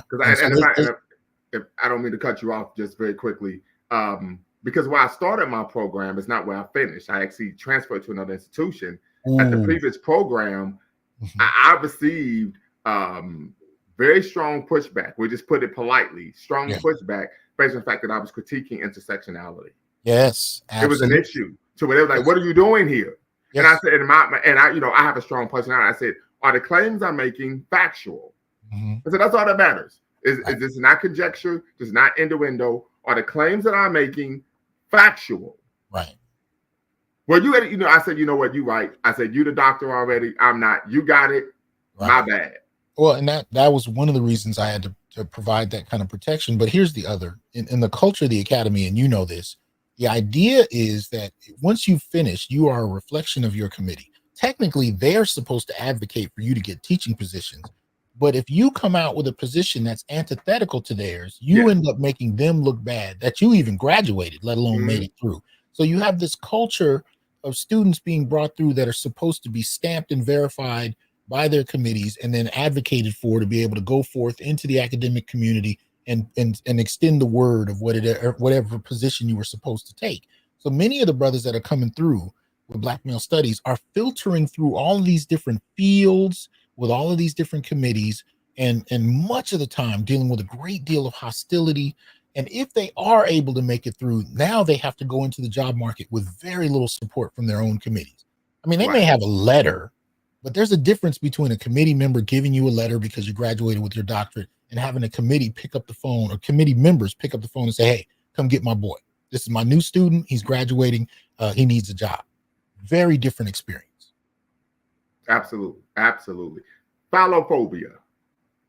Phallophobia. The fear of the Black male phallus. And I give an example in there with Chimamanda Ngozi Adichie, popular African feminist, and some of the statements that she was making about trans folk. Yes, I'm familiar. I watched the interview. Yeah. So in that, one of the things I was talking about is, and this is still something we see in when we talk about trans as an example, trans communities or whatever. really, when you talk about trans, most people think about, especially Black trans, right? Most people think about trans women, right? We think about biologically born males who Right. transition and become trans women. But we often don't think about, trans men in that respect, because for the most part, it's hard to tell them apart. Once you see, most trans men, many of them, especially if they've had surgery and most particularly have gone on the hormones, they look like any other brother walking down the street. And many of them are experiencing that in terms of police brutality, police homicide, so when you talk about the treatment of trans men, say by police officers, most of the time when they're killed, for example, it's not because they're known to be trans, it's because they present as Black men. Right. And you mentioned that, of course, in the text. Yeah. Absolutely. But I think when I was talking about phallophobia, at least one of the biggest examples I give when I speak on it is this whole question of bathrooms. And actually, by extension, we can also talk about incarceration, right? The idea being that, with trans women, especially those who have retained their penis, there is a fear of that phallus, right? That we don't talk about. So in other words, nobody's concerned that trans men are going into men's bathrooms. When's the last time you've heard somebody complain about that? Right. You got a trans man who looks like any other dude who's going into a men's bathroom and going into the stall. Has anybody raised any concerns about that whatsoever? I can't cite any. No. And ironically enough, I bet you money that if a concern was raised, it would be on how vulnerable the trans man may be if they still possess a vagina. Because who would be sexually threatened in that situation in terms of how people conceptualize a trans man in a male bathroom? It wouldn't be the men, right? There's no fear for men's well-being. The fear would be on behalf of this trans man who may still retain a vagina. The idea being, much of the conversation around that is really around trans women who still may possess a penis. When we started to talk about, when you heard a few years ago about this whole uproar about using bathrooms and whatnot, the fear was mainly about, and it's still happening, even in gyms, locker rooms, there's still this issue of trans women who still have a penis who are walking around women's spaces posing a sexual threat simply because they exist. Now, I'm not agreeing or disagreeing with that one way or the other. I'm merely pointing out that from a societal standpoint, we still find ways to problematize the phallus, even in a trans context. So when I talk about phallophobia, that's what I was talking about. I was saying, even in this trans context, where people are switching genders and getting surgeries and whatnot, the fear from society is still the fear of the phallus in any of those contexts. It still comes down to that. And that's happening in prisons now as well. You've seen some trans women who have been sent to women's prisons, and some of their cellmates are showing up pregnant. Mm-hmm. These are concerns on that level as well. Nobody's talking about trans men going to men's prisons. I don't even know if it's happening, but we definitely don't hear about it, do we? No. That's not the concern. The concern is who has the phallus and what danger do they pose to others. So so again, with biologically born men who transition to trans women, society is still very much afraid of the biologically male aspect of them.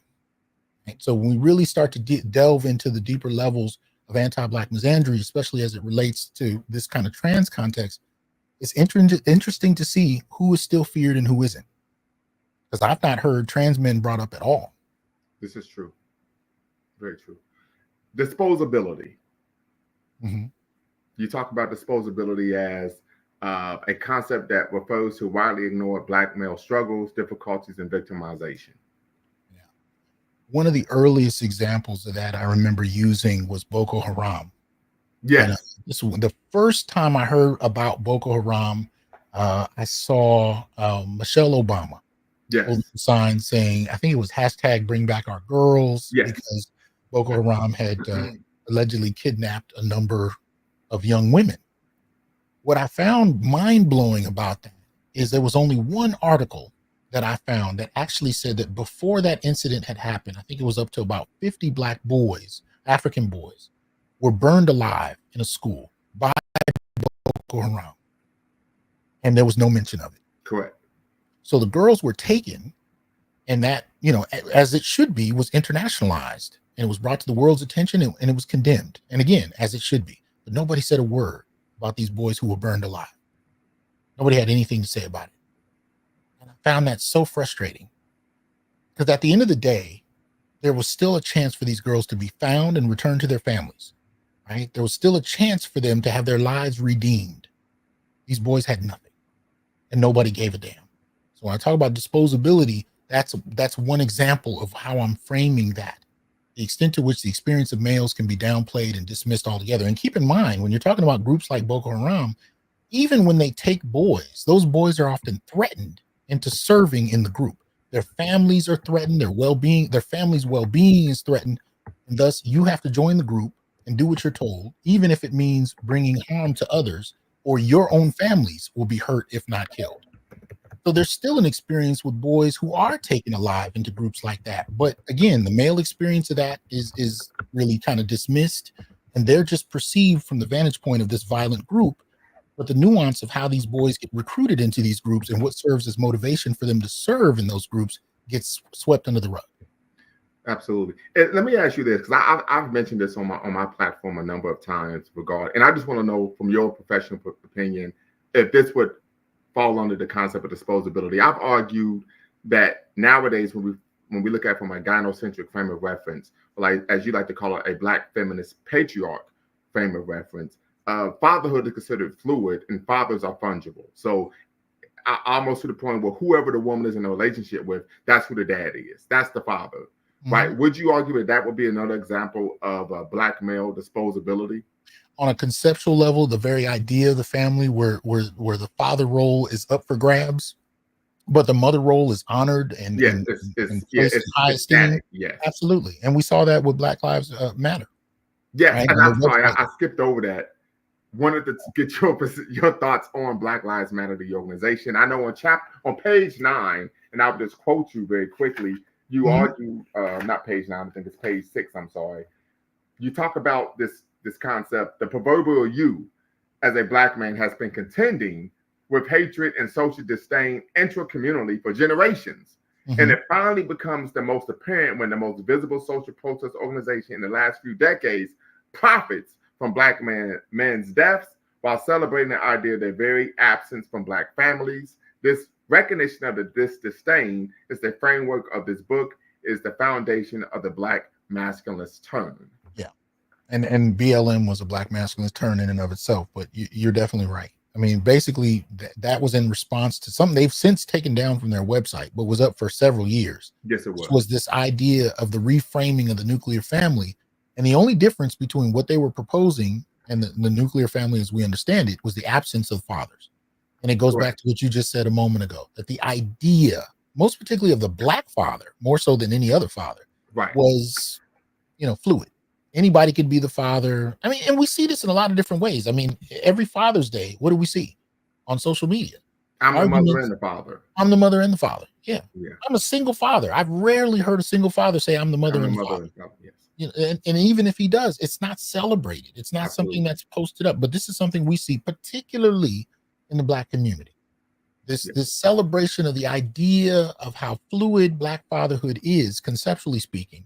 And the complete absence of Black fathers is totally acceptable, but there is no comparable measure of the absence of Black mothers and whether or not a man can be received well and celebrated for raising a child, even though the data actually shows us that even single fathers actually do raise kids much more successfully. Yes, it does. In single mothers and so on and so forth. But there's no celebration of that. You know what I mean? So, no, you're absolutely right. When it comes to whether or not the idea of whether or not that's another form, conceptually speaking, and I think it takes I think it's even more palpable when you talk about the role of that perspective in the academy. I mean, again, this is something we were talking about before the show. You and I read Black feminist works not only to be well-rounded scholars, but we really didn't have a choice. I mean, it was required reading. I mean, I took classes. I mean, up through my master's, I rarely took gender-based classes voluntarily because at that time, and maybe it's still the case, when you took a gender class, when you took a feminist gender class, especially in women's studies, you were going to end up in a class full of women, and at some point, everybody was going to wag their finger at you simply because you were a male. Nobody would ask you your experience. Nobody, because I had actually suffered as a child from having been sexually violated twice by a male and a female. Sorry to hear that. But none of that mattered when you sat in those classes because you represented man. You represented all men. Right? So most of us didn't take those classes whatsoever, but it didn't matter Because if you were taking a literature class, if you were a class that had nothing to overtly do with gender, you would still get some of these Black feminist teachers that would come in and they would bring that literature and those perspectives into the discussion, even though you didn't take a women's studies class, right? So this became required reading, regardless of whether or not you wanted to. Black male studies is not required reading. Now, many people will say, well, at one point in time, Black studies, all they did was they talked about the great men of history, right? Malcolm X and Martin Luther King and W.E.B. Du Bois, and therefore that was Black male studies. Actually, it wasn't. It was a very generic kind of approach to Blackness in a particular way, but it wasn't fixated on the inner workings of gender. It wasn't fixated on how gender dynamics played out. None of that was really being discussed.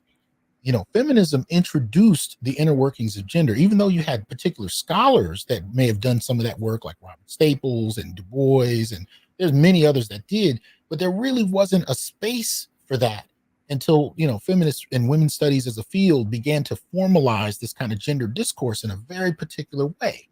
And once that happened, part of what they introduced was this culture of avoiding and overlooking males as a gender group. So, for example, on a college campus, if somebody walked up to you and said, "Hey, doc, you should join us in this gender class we're taking." Well, if you hear gender class, what is it that most people would assume about it? Women's studies. Yeah, very few people. If you say a gender class, are they going to think, "Oh, you got a class about straight Black men, or even gay Black men?" That's never the assumption. The assumption is that gender is synonymous with female. But it's, and so you actually have, and this went on for several decades, you have an approach to gender that overlooked the fact that males had a gender. That's the interesting thing about it. So now you're starting to see women's studies department now, being reframed as women and gender studies. Now, I would still argue that doesn't generally include straight men's gender or approach to gender. It really is more of an umbrella term for LGBT in many respects. But the idea that even straight men have a gender that needs to be analyzed, studied, and understood is irrelevant at many a university, not just across the country, across the world. It's a very difficult time that you'll have finding a men's studies department. And the very few that you will find in America are overwhelmingly feminist in their orientation, so as not to offend or violate anybody's sensibilities. This is why Dr. Tommy Curry had to go to Ireland. Or was it Scotland? Excuse me. Scotland, yes. Yeah, he had to go to Scotland. Edinburgh. Yeah. In order for him to study African American men from a men's study standpoint, a Black male study standpoint, he had to go all the way to Scotland to do it, because you can't do it here. I had to create a Black male studies institute online, but finding one actually housed in a brick and mortar college, good luck. That makes me think of, this is my second year of my doctoral program. And if you're watching, family, make sure you hit the subscribe and the like button. Make sure you hit the notification bell as well for updates to new videos. We're having a conversation on the Lumumba Speaks and Bequaline Network with the man, the myth, the legend, your favorite scholar, Dr. T Hasan Johnson, one of the preeminent voices in Black male studies. So I remember I was taking a class on the history of student activism in higher education. So it starts off, we learn about the Butter Rebellion, the Butter protest at Harvard, 1600, something like that. The book we're reading talked about emotional labor in the workplace. First time I had heard the concept of emotional labor. Great, I'm learning new things. This is why I'm here. But the text states that only women suffered emotional labor in the workplace. I said, well, I would disagree with that, because I think anyone can experience emotional labor based on the demographic group that they're working with. So I mentioned, if you're LGBTQ, working with predominantly heterosexual people, if you're an immigrant working with American-born, if you're Muslim or atheist working with Christians, in any situation, you can experience emotional labor. One of the young ladies in the class said, "Nah, you just disagree because it's about women." I said, "Did you just hear what I said?" The professor, his response was, "Well, Black women suffer violence at the hands of Black men." I said, hold up, money. I said, one, that has nothing to do with what we're talking about. Two, that has no effect on me because I'm not a domestic abuser, right? So back to the conversation we're having. Then he says, well, you're controlling the conversation with your masculinity. I said, that Jedi mind trick doesn't work on me, right? I said, any person with a modicum of self-respect would take umbrage with you stereotyping a demographic group that they're part of as inherently violent and criminal in nature. So what are we doing here? Yeah. Well, and if usually when they raise abuse, it's a deflection. But you know what we understand in Black male studies is that when it comes to intimate partner violence, especially in the Black community, the rates are bidirectional. So the moment he talks about, well, Black men abuse Black women, well, Black women abuse Black men. Right. And much of the time, when you look at the data, women actually initiate violence first. Absolutely, I've experienced it in my life. I had a woman put her hands on me, then she said, "Hit me back." I said, "Nope, I'm calling the police." Right. But at the end of the day, you could still go to jail, even if you have bruises on you and the police are called, and it's and she has none on her. But if she can say you hit her, you're the one going. And so again, there's the reality, there's the deflection and the mythology that we respond to. But no, that was a ridiculous exchange in terms of that. And going back to emotional labor, I developed the concept of male relationship emotional labor. And I tried to describe for men what how emotional labor can present itself in terms of the work that you do for others. Now I talked about it earlier in terms of a kind of a general one where Black men are generally, especially if you're white collar and you're educated, you become very familiar even as early as elementary school, because especially you're dealing with white women teachers, right? You learn very early how to make them feel better because of your presence, right? So you have all kind of different ways, even down to how you're dressed. You don't get to a doctorate and dress the way you are right now without understanding how to make other people feel at ease in your presence. That's one of the skill sets that nobody tells you as a Black male professional that you have to have, but you learn it very quickly. Because if you can't even have meetings with the professors in your grad school, and this happened to me, they wouldn't meet with me in person in their offices. They would only meet with me in public places. Why I would come to grad school just to steal your purse, I have no idea. But that was the perception. And even after I got a tenure track job, the deans wouldn't stand in the elevator with me, right? Unless there was someone else there. Would literally get out of the elevator, clutching their purses, thinking that I'm, you see what I mean? Right. No, I can speak to that because I can recall when I was in my master's program, I had a young lady tell me, I thought you were a thug because you have muscles. I work out a lot. And she said, you have muscles and you have a lot of tattoos. And I said, why would a thug come to college let alone graduate school? That makes no sense. None. When I first talked about male relationship emotional labor, the example that came to me was based off a movie I was watching. And so I kind of remembered it. So I mentioned to you earlier that I'm a widower, but one of the things that happened, my wife had sickle cell. So she was always sick, and every year she'd be in the hospital on the verge of life and death, every year of her life, right? But I remember we lost altogether, we lost 3 pregnancies, right? And one of them got to about 6.5 months. So that said, after we lost that pregnancy, I remembered how far I used to go to make sure that she wasn't reminded. I'm not saying that it didn't pop into her head every 10 seconds because it was something she experienced, but I went out of my way to protect her from being reminded, right? So if we were taking a walk and I saw a woman pushing a baby cart, but she didn't see it, I'd turn us a different way. You know what I mean? We'd be sitting there watching TV. She'd go grab a drink and they'd say, oh, ER is coming on next. And it's about a woman who loses her baby in the ER. I would change the channel before she came back in. I was watching this movie. And oh goodness, it's a Meryl Streep movie where she plays this white woman cook who goes to France to learn how to be a chef. The name of the movie escapes me right at this moment. But anyway, she's married and she couldn't have a child, and so there was a moment where she starts crying about it, and I started mouthing. I wasn't thinking. I was just talking as if this was my wife because my wife had done this. I started mouthing the things that I would say. Oh, I remember in the scene, she's reading a letter from her sister who's having a baby and she couldn't have one. So she starts to cry as she's reading the letter. And I started to say the things that I would say to my wife to offset it before it got too far. Because if it got too far, she was in bed for 3 days crying. Wouldn't be able to leave the house, none of that. as I was mouthing the words, I realized the husband in the movie was saying the exact same things I was. And I realized in that scene, he had become accustomed to rescuing her from the emotional pain she had from not being able to have a child. And I realized I had done the same.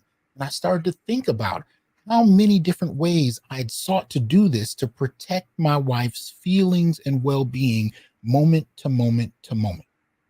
And as I reflected on it more and more, I realized this is not something special that I did. This is something men do all the time, Black men in particular, especially if you're raised in a gynocracy, meaning you're raised in an environment where women tend to hold sway in the family. You learn how to cater to them early as a child. I mean, even as a baby, you got to think about it. Your well-being is dependent on her body. Like you're literally getting your system from her.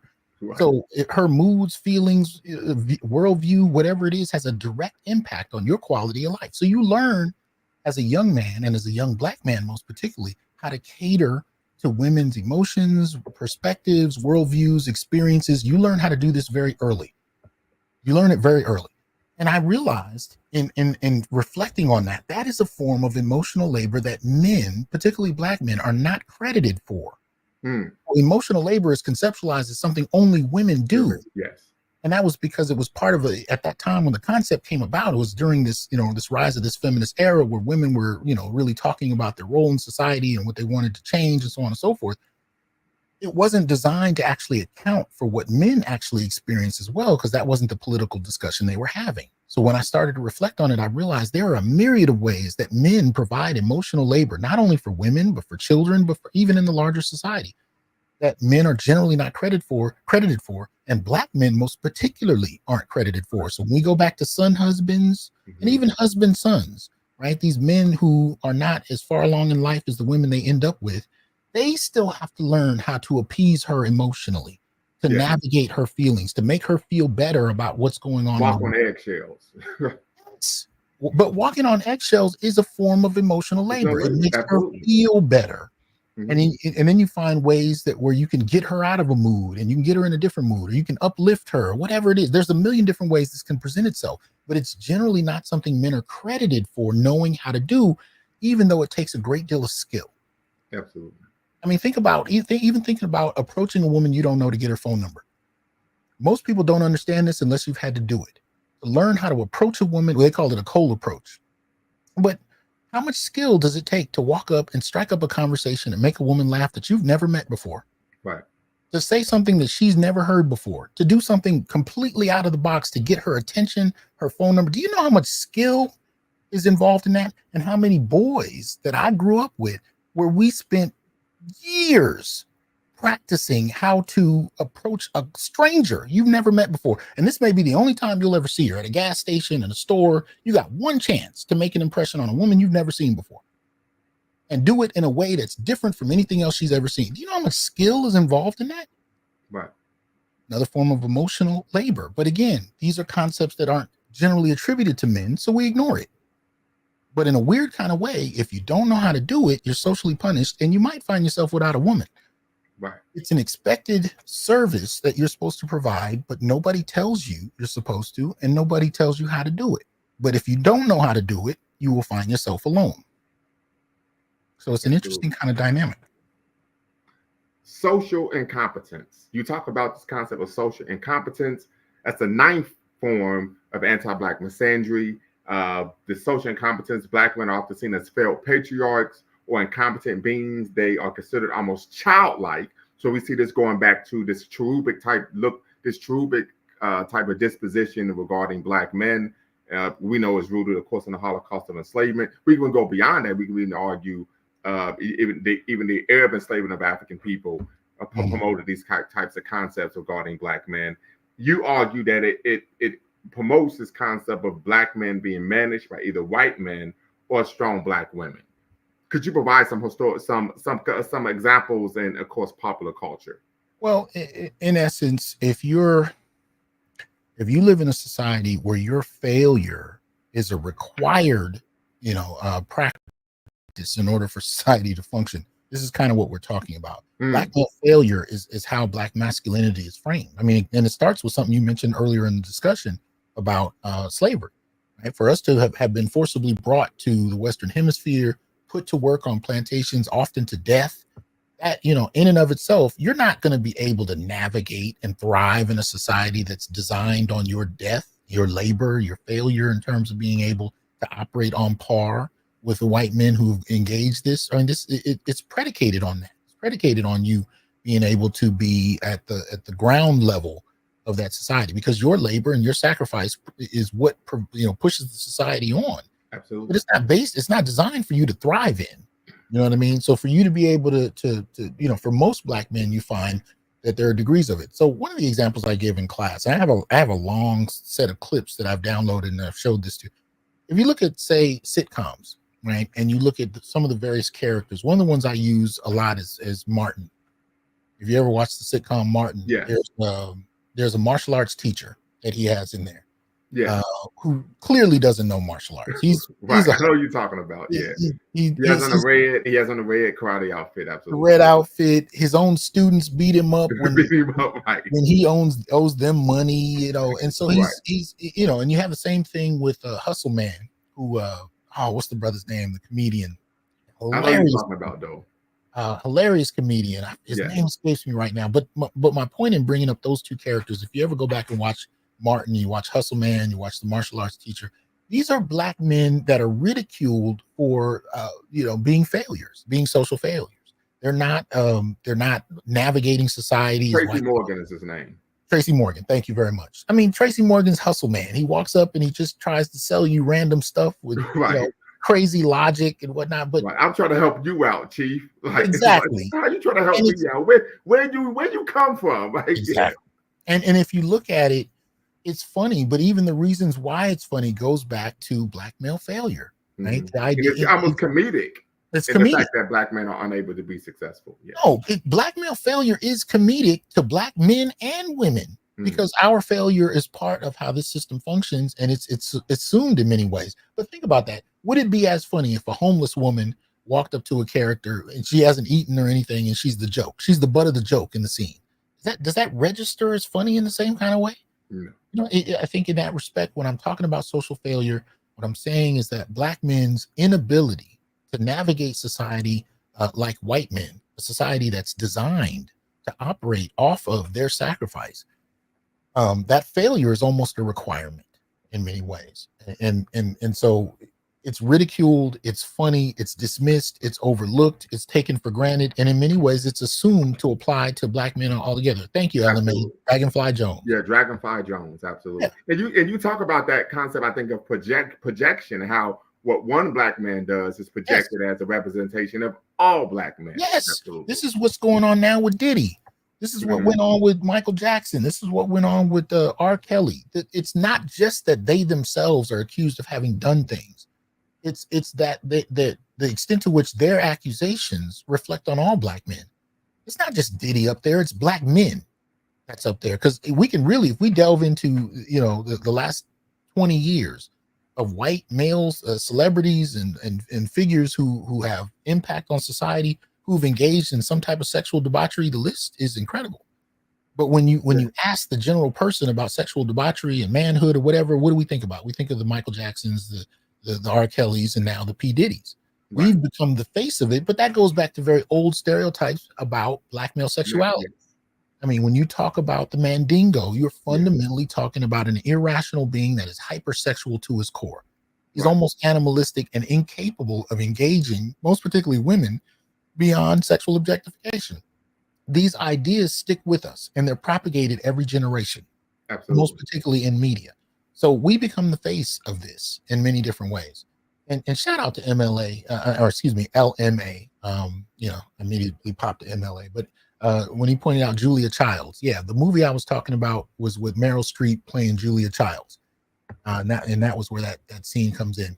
But anyway, so thank you for that. LMA is dropping all the facts. Yeah. LMA, he's always on point. He's one of our biggest supporters. So shout out to LMA.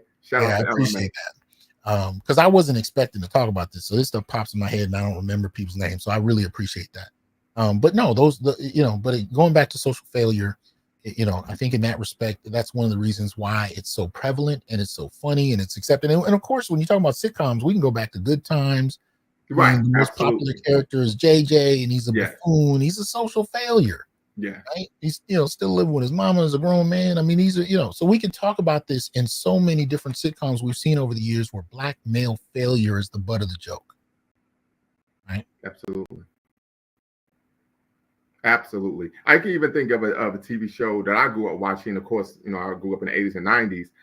There was a TNBC, the block of programming geared towards teenagers in the late 90s, early 2000s. The TV show was City Guys. And one of the characters was a black guy who was obviously older than the typical age of a high schooler. And his name was L Train. Right. And he was the butt of the jokes, as he was basically a dumb jock. He was stupid, almost to the point where he was considered mentally disabled. That's how stupid he was. Oh man, I was watching Scary Movie the other night. I was just flipping channels, and Marlon Wayans playing the weedhead character who never quite gets his stuff together. He's just sitting around smoking weed, and he's so high he doesn't even comprehend the danger he's in much of the time, right?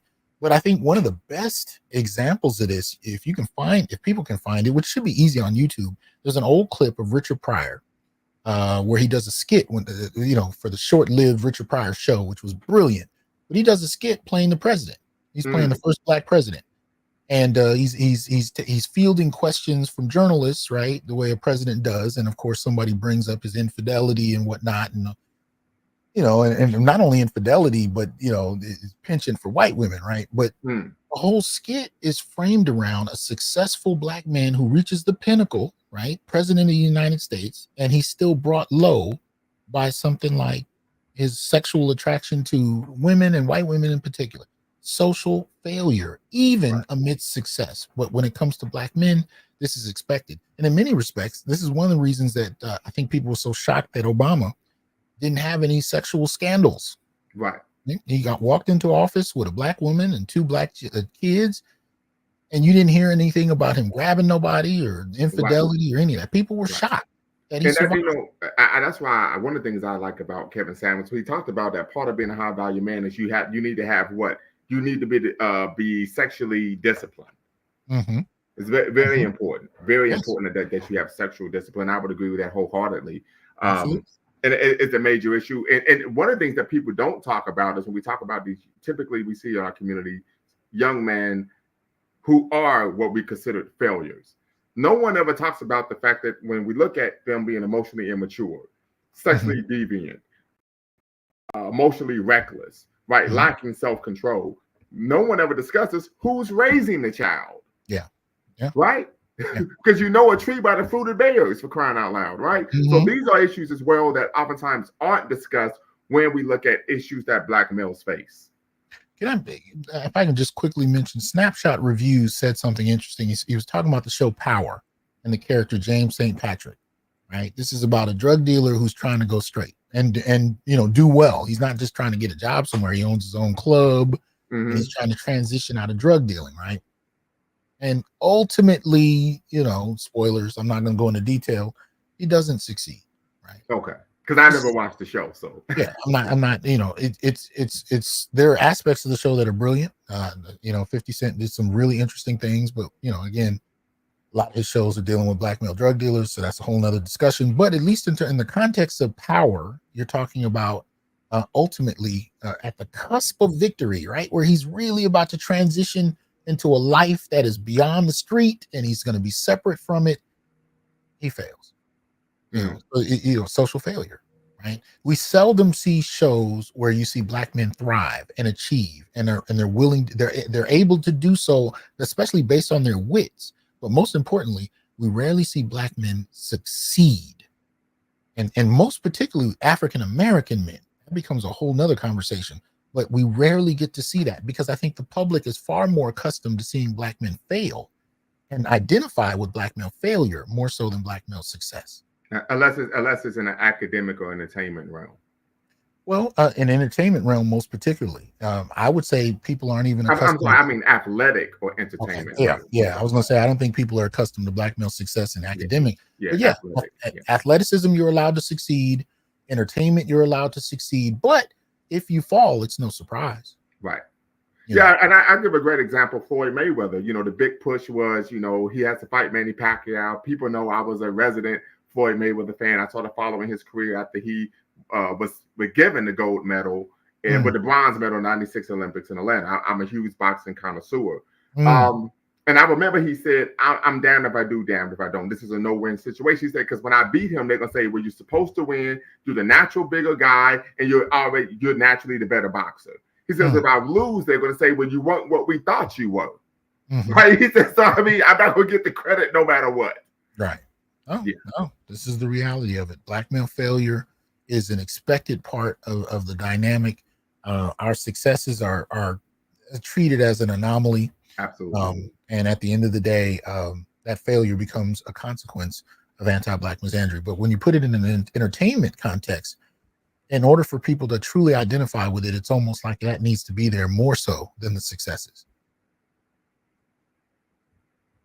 So we're in the fourth quarter now, folks. We're in the fourth quarter now.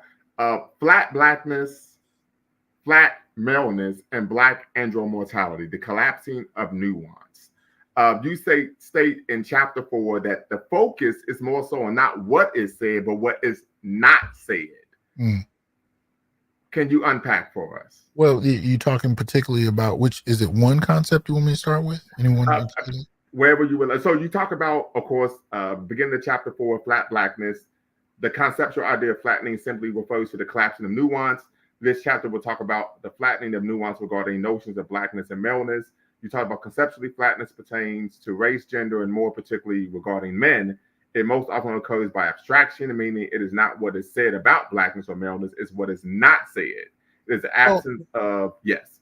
Okay, so when I talked about blackness, now, first of all, the concept of flat blackness, I first heard from Yvette Carnell and Antonio Moore, who come out of the ADOS movement. Yes. And they were talking about flat blackness on a racial level. Right. I started talking about a secondary definition on gender terms. And because, so an example I gave is there was a commercial by Xfinity at one point in time where they were, I think this might have been right around the Olympics, where they were, the commercial was about a Black woman swimmer, I think it was, who did really well. And I think it was being celebrated around Black History Month and Women's History Month, right? So the commercial fit into both months. This was a few years ago. So they were talking about Black women in the Olympics. And so she was a swimmer and she was doing her thing. And they started showing different women in the Olympics doing their thing. And the narration of it was by a woman. And she named 2 of the women that did really well. I think maybe even 2 or 3. And then they showed this quick clip of Jesse Owens. Right. And the announcer just mentioned a runner. I thought that was extremely interesting, right? So when I was talking about flat blackness, what I was saying is there are ways that where Black males are implied, where there's some type of cachet, there's some type of social equity that they can pull from Black men without actually having to name them. Give another example. If you talk about BLM, right? BLM would talk about the rates of police brutality. They would talk about the rates of police homicide. And I remember they did a commercial, I want to say it was based in LA. And they had a bunch of people in the room in front of the camera when they were talking about police homicide. They were talking about the rates of it. And in the commercial, they showed one woman and one man, over and over again when they were talking about one woman and one man, one woman and one man. And they kept talking about police homicide and they were giving stats on police homicide. And I was like, this is really interesting because really when you look at it, the rates on police homicide are overwhelmingly male. At the time I wrote that, I want to say there might have been about 8 to 11 women across the country that were Black women that were killed by police officers. And there were about 250 to 300 Black men. Right. And so what I was saying is, have this instance where BLM is talking about, how dangerous police homicide is. And they're right, it is. But the way they went about it was to imply that these levels were equal. Right. They didn't want to actually say that this is something Black males suffer from because fundamentally this is a Black feminist organization. And to give ground to say that this is something that Black males suffer from, especially when it's the number one issue that drew them attention. Remember, whenever a Black man died after the advent of BLM, they were there on the scene. They would set up movements and they would talk about it. But once they got your attention, they would bait and switch the discussion to Black feminist or LGBT issues. Absolutely.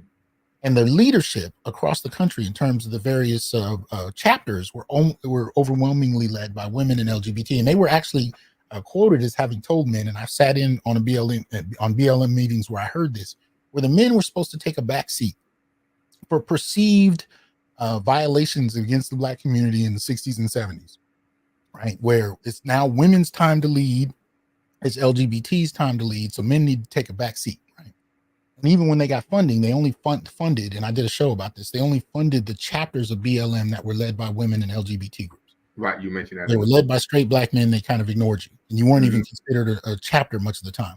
So that said, what I was noticing with BLM is when they wanted to get attention, they focused on Black male death. When they wanted to get attention and bring stats out, they focused on stats that overly relied on Black male death. But when it came to actually talking about how much of this was actually experienced by Black men and women, they would obscure the representation of the data, just like Kimberly Crenshaw does for African American Policy Forum group. Yeah. They obscure the data so it either presents that this is something that's equally experienced by both, or it's more so experienced by women. So the data is still useful, but the presentation of it denies Black men's experiences, Black boys' experiences. And so when I talked about flat Blackness, that was what I was referring to. The way that the Black male and female experience can be flattened and presented in a manner that, advocated for women and girls to receive a certain amount of attention, but downplayed and ignored Black males when desirable. Absolutely. Yeah. And so when we talk about Black Lives Matter, we're really talking about seeing in the contemporary moment Black male death being used as political currency. Yes, absolutely. And notice that political currency didn't go anywhere in a way that benefited Black males. Absolutely. Yes. I mean, one could argue that you can point a line between 2015 death of Michael Brown, rise of BLM, to Kamala heading toward the executive to the presidential spot. Not to say she's going to win or isn't going to win, but simply to say that the line between Black women rising through protest via BLM and this push for representational electoral politics, that there's a connection there in terms of attention, perception, particularly by liberals, white liberals at that, right? The kind of currency they built up, really going back to I would say the end of the civil rights movement, the rise of the feminist era. A lot of what feminists did in the early 70s was to transfer some of the equity of the civil rights movement to their movement. And they invited Black women to participate in that engagement. So I'm saying from there all the way through the rise of BLM, all the way through the push for Kamala into office, what you're seeing was an attempt to push Black women forward, even if it's at the expense of Black men and boys. I mean, remember, I think it's Nina Turner just recently said that the Democrat Party emasculates Black men, right? This is somebody who was an elected official in the Democrat Party. Yeah, she's from Ohio. I've met her before. Yes. Yeah. So I mean, this is not something that I'm just coming up with that we don't experience. Right. This is a phenomenon that's real. And so in that respect, you have a cadre of women that are taking advantage of this, and they're happy to use Black male death if need be to propel their position. But when it comes to actually advocating for Black males as a demographic, no, absolutely not. Andro mortality. Yeah. The whole section of that chapter deals with the various ways, not only the ways, but the stats, the data around how Black men die. Right. And what are the causes, the primary causes, and to what extent are they, far beyond other demographics. And the reason I did that is I wanted to provide a snapshot of how vulnerable Black men are in terms of health, in terms of longevity, in terms of life expectancy, and the various ways we die, to a greater extent than others. To me, that chapter was the hardest to write, but it was also a way of really trying to point out to the reader, Black men are extremely vulnerable, and this is how. And so, andro mortality just basically gives a snapshot on the dominant ways that we pass and to what extent it tends to be far beyond other demographics. Understood. So suicide, HIV, you can name police, there's so many different areas we could talk about, but that I wanted to give brothers the data around this is how we die. And I don't want you to forget it. That's what that the purpose of that was. Understood. So we talk about solutions here at Lumumba Speaks and Be Equaline Network. Chapter 5, the 17-point Black male political agenda. You said now that you stated it's a living document, and that you now have there's 18 points rather than 17. So I would have make the presumption that you've added one, or maybe someone went on and added one. So we're not going to hit all 17. We're going to hit just 3. Then, of course, we're going to open this up for conversations, and hopefully we can keep you for about another 30 minutes because we don't want to monopolize your time. And I'm here on the East Coast as well with Eastern Standard Time. Okay. But you talk about family court reform, child custody, mandatory DNA testing, right? So when people talk about this, typically feminists go crazy. But you argue that this is needed and necessary to protect the rights of men. Absolutely. Matter of fact, here I just put a link to the website in the chat. Not sure. Oh, it didn't go through. Okay. Well, here I'll just show this. Okay. That's okay. Thank you. All right. So this is the website. So you can just go to newblackmasculinities.wordpress.com, and what you'll find when you get to the website, it is the pinned. Right here, it's the latest. It's always going to be at the top. It's the pinned blog post, and when you get to it, you'll see it there. 18-point Black male political agenda. Now, I hope to be wrong. I am waiting for someone to correct me because I do not want to be right about this. But this is the first and only Black male political agenda I've been able to find. Now, that lays out a series of policy ideas written by Black men. And there's a PDF version if you want to download it for yourself. But this is written by Black men, not by me. I didn't sit down and write these out. These are ideas that the 40,000 members of the Onyx Report, my show on YouTube, contributed. And you can see the latest update was on October 9th. Right. Matter of fact, this PDF version was just loaded up yesterday. So you can download that. But what you can see here is this is what the 18 points are, and they're identified by state, federal, and or both in terms of what they relate to. This is the streamlined list, and if you go down below it, it's the list in more detail, right? But you can just see here in the streamlined list, these are the points. And the interesting thing about it is the very first point, family court reform, has the most number of subpoints, 17. Yes, it does. And more than any other point on here. And this is, one of the reasons we talk about this, because when I asked Black men, all I asked them to do was to give me a policy idea that will improve the quality of life for Black men and boys. And we provide extra information and we put some data to it much of the time, not all the time, but we just try and do that. But for the most part, this is just a list of ideas, that policy ideas that can be implemented, not only to improve the quality of Black male life, but if you want Black male votes, this is one way to get it. Most of the time, and again, this tends to happen every presidential bid every 4 years. At some point, a candidate will put a mic in Black males' faces and say, "What is it you guys want?" Right. Usually it's in some setup in a barbershop somewhere. You know what I mean? Barbershop talk, right. Always the barbershop talk. But for the most part, what you'll find is Black men, we talk about the community mostly. I mean, we most of us do not know how to talk about Black male political issues separate from the community, separate from any other demographic. We don't know how to do it. So we give generic answers. We talk about things that may benefit the whole Black community. And in many ways, I've been saying we kind of speak about Blackness not a whole lot different than we did after the rise of the Black Power movement. We talk about Blackness in a communal sense, much the way Ice Cube was trying to do in the Cocktails with Queens interview. We talk about Blackness in a communal sense and how we can improve the standing of the community. And if not that, at the very least, most Black men can't tell you a policy idea that would benefit Black males, except maybe something having to do with incarceration.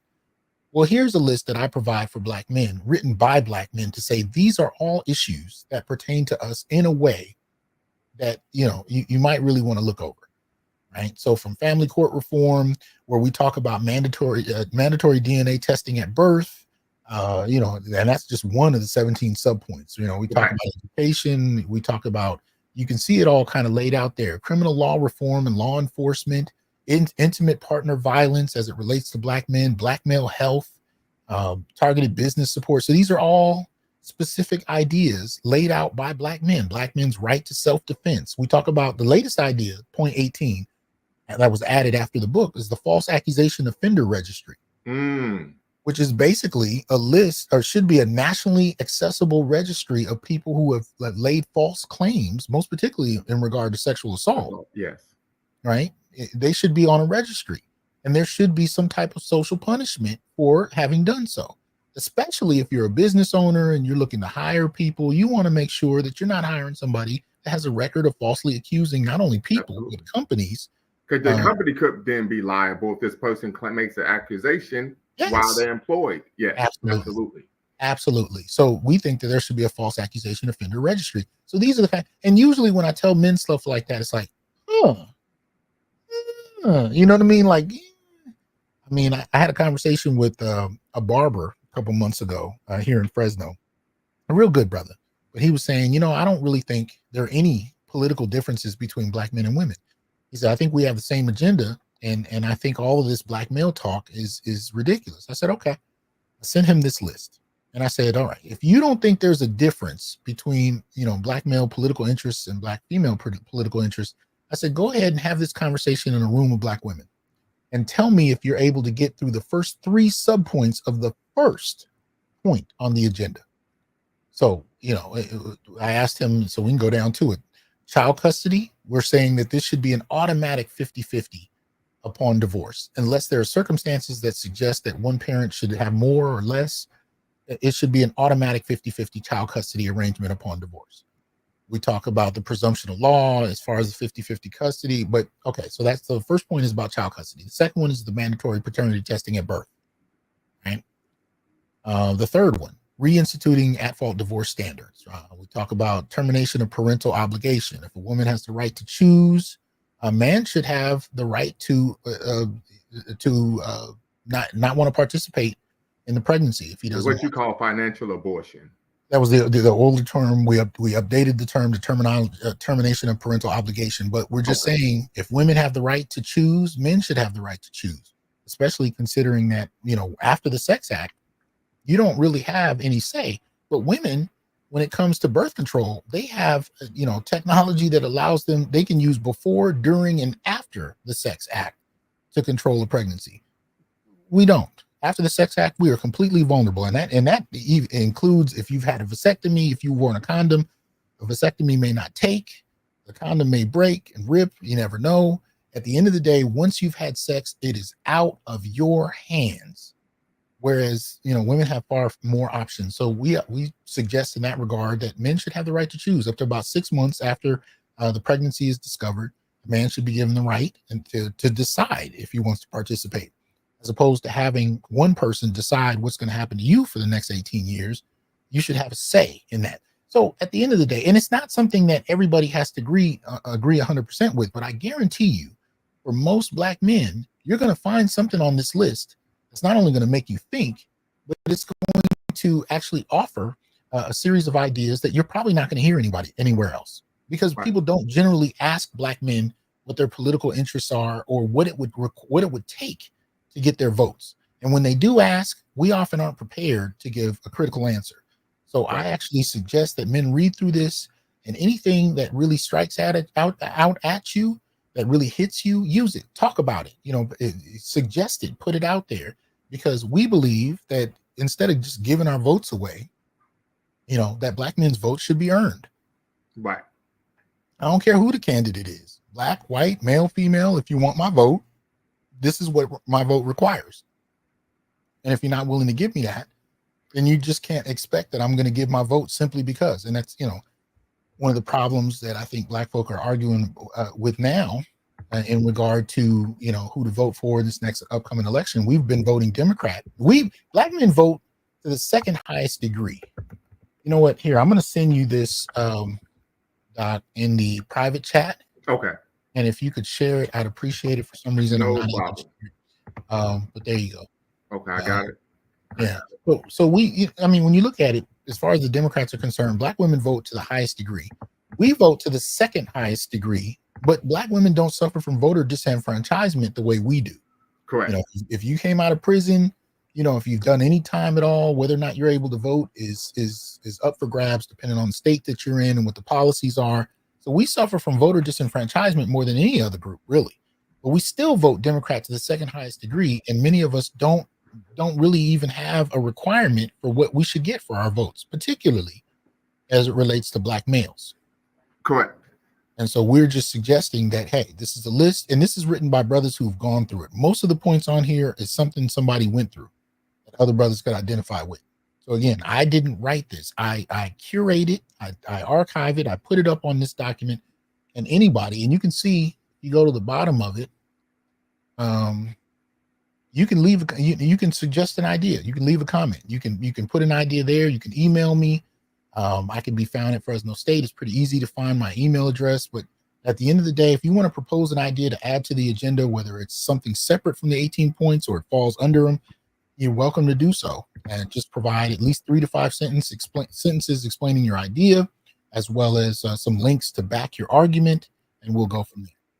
Very That's good. what we're putting forth now. And let me ask you this. You talk about one of those part of that 18-point black male political agenda, criminal law reform, but you also talk about, I want to talk specifically about licensing law enforcement. You talk about having a revocable license similar to lawyers, doctors, when officers are engaging in malfeasance. Yeah. I recently heard somebody talking about this, and I'm blanking on where I heard it from, but they were saying that wherever this issue is even brought up, I think it's, hold on, let me find it. Yeah, licensing and qualified immunity. But they were saying that, you know, wherever this issue even remotely comes up, police officers will move to a police department that doesn't require that, right? Because at the end of the and it's not all illegitimate. Sometimes the argument is that they might be falsely accused and they may have to pay out of pocket for something, so on and so forth. So there are going to be arguments no matter what. But we propose licensing law enforcement on the basis that, you know, there needs to be some type of accountability, and there needs to be an ongoing concern from, you know, officers that they may actually be held liable for their behavior. We believe that the way black men have been treated by law enforcement, that isn't much to ask, all considered. Because black men can be killed outright and everybody's good with it. Absolutely. So let me ask you this. Have you all been able to connect with any politicians regarding this political agenda? I've had, well, the way it is, I don't really connect with them. I've had them connect with me. Okay. And what generally happens is, so far it's been about 3 or 4, and they kind of contact me under the table. I guess my image is, you know, and the stuff because I have over almost 700 shows on my YouTube channel. So, and I understand it as a politician, when you're dealing with people publicly, you're not just dealing with who's standing next to you. You're dealing with everything they've ever said and done. So, you know, unless you're dealing with another polished politician that's had their record scrubbed, you could be accused of believing with, you know, somebody, and they said something 12 years ago that was, you know, politically incorrect, and now you somehow are associated with it. So I get it. Right. But I've had, you know, Republicans and Democrats, you know, reach out and say, look, you know, Senator such and such wants to meet with you about your agenda. You know, I've had a governor and a couple of lower level politicians reach out. You know, there's been about 3 or 4 states across the country. And, you know, they're looking at specific issues. And some of these things, mind you, are up for discussion, you know, in various states. Whether it has to do with our agenda or not, I don't know. I don't really care, to be honest with you, as long as the policies are on the table. That's more so what I'm interested in. But, you know, it comes up. So the whole question, for example, of alimony, permanent alimony in Florida was brought up earlier this year. And that was something that was pushed back on in Florida. You have, you know, DNA testing at birth, and I want to say Texas, that came up, and maybe Tennessee. Like, some of these issues are, you know, becoming more popular. And what politicians are starting to figure out is, if they want the male vote, they're going to actually have to do more for it. Because when you read through the agenda, there's a lot here that men across race might agree with. Yeah, I focus it on black males, and I'm unapologetic in doing so. But look, if white, Latino, Asian cats want to get on board and support a policy, so be it. Yeah, so be it. If my only question is, does the policy benefit black males? That's my only question. So if everybody wants to get on board and pass it, okay. My job at that point is just to make sure that black men don't get lost in the sauce. Because you see, you know, intersectionality, for example, you know, really got appropriated away from Crenshaw. White women kind of absorb that. You hear corporations talking about intersectionality. They're not talking about black women being the most oppressed group. They literally have changed the definition, right, from what Kimberly Crenshaw and other Black feminists initially meant. So, these things can be absorbed and appropriated in ways that don't benefit the groups that created the concept. So I'm well aware of that. So my goal is to make sure Black males remain at the forefront of these various ideas, but I can't, I do understand they can apply to a lot of different people. So when they start talking about ending permanent alimony in Florida, they were not thinking about Black men. Right. Understood. So what we're going to do now, and I appreciate your time, brother, because I know we touched base maybe about a year ago. Then we kind of, felt, kind of parted ways, or, kind of got lost in the sauce. But then we were able to reconnect, and you, of course, immediately said, hey, when are you available? So I greatly appreciate that. So what I'm going to do, I'm going to put the link in the chat, family. If you want to tap in, ask some questions of course, Dr. T Hasan Johnson regarding his work, regarding, of course, anti-Black misandry, flat Blackness, and, of course, flat maleness, you're more than welcome to do so. And then, of course, we would close out. And then hopefully you have a little time we could talk offline after we end the show. It'd be great. Well, I think so, but I want to apologize, man. I did not mean to leave you hanging. I think the last 2 years, it was a combination of my son graduating high school and getting him to college, and then last year was it was getting him to college and dealing with that. So I just was overwhelmed for a minute. No, it's quite all right. It's quite all right, because actually, when I was in the midst of finishing my dissertation, they'll tell you I was not around really to do anything. People are like, when are you going to do a show? Look, I'm writing. I've collected this data. Now I need to go through data analysis. I got to go through axle coding, theoretical coding. You know what I'm talking about. Oh, so, yes. Yeah. Oh, yes. And LMA, I saw you trying to tap in. I don't know what happened, but you could come back. Once again, family, the link is in the description. Link is in the chat. And if you're watching on Twitter, you're more than welcome to come on over to YouTube at Lumumba Speaks or Bequaline Network to be part of the conversation. Once again, if you're watching on Twitter, I see that we do have a sizable amount of viewers on Twitter. You could come on over to YouTube at Lumumba Speaks and Bequaline Network, of course, the Pan-African social media extraordinaire, the home of Africa-centered news and information. We're having a conversation with the great Dr. T Hasan Johnson, one of the four, I would argue, one of the more prominent, preeminent voices of Black male studies in the academy. We're just great that you're able to grace our presence here on our platform. I've actually cited your work almost ad nauseum when we have conversations on my platform regarding Black men. We actually did a show on, of course, the myth of Black male privilege show. So I quote you a lot, and it's a blessing to have you here and people be able to know who you are in person. Oh, no, I appreciate that, man. Yes, sir. I don't know how many people read that paper, but I appreciate that. Absolutely. Yeah. And so one of the things that Dr. T Hasan Johnson argued in the paper was that many of the narratives, the concepts, the ideas regarding Black men, not only in society, but even in terms of the family, were based on ideology and not what the facts, data, or statistics. Right. Yeah. So there's something, once again, to consider. And oftentimes we're socialized to view ourselves even from a misandric frame of reference. So that is something to consider. Maybe that's something maybe we could collaborate on in terms of internalizing misandry, anti-Black misandry. But LMA, go right ahead. Brother LMA used to dribble down in VA. Your mic is off. Yeah, LMA, your mic is off. You got to turn your mic on. Or unmute it. Yeah, you got to unmute. He might be having some technical difficulties. Maybe. Okay, LMA, go right ahead. Hey, can you hear me now? Yes, sir. Okay, good. Great conversation. Nice to meet you, Dr. Johnson. I do have a question. I didn't know how to word it. When I saw the topic, this idea was bouncing in my head. I'm trying to word it, so I'm not as scholastic as you guys are. So bear with me. My question is, you are organic intellectual. Don't play yourself like that. So my question is, how do we as Black men, from a Black male masculine perspective, defend ourselves in the public and social, economic, and political arena while not, I guess, antagonizing Black women or our counterpart in a sense? Because, for me, I think that the most important relationship that a black man can have is with his black woman.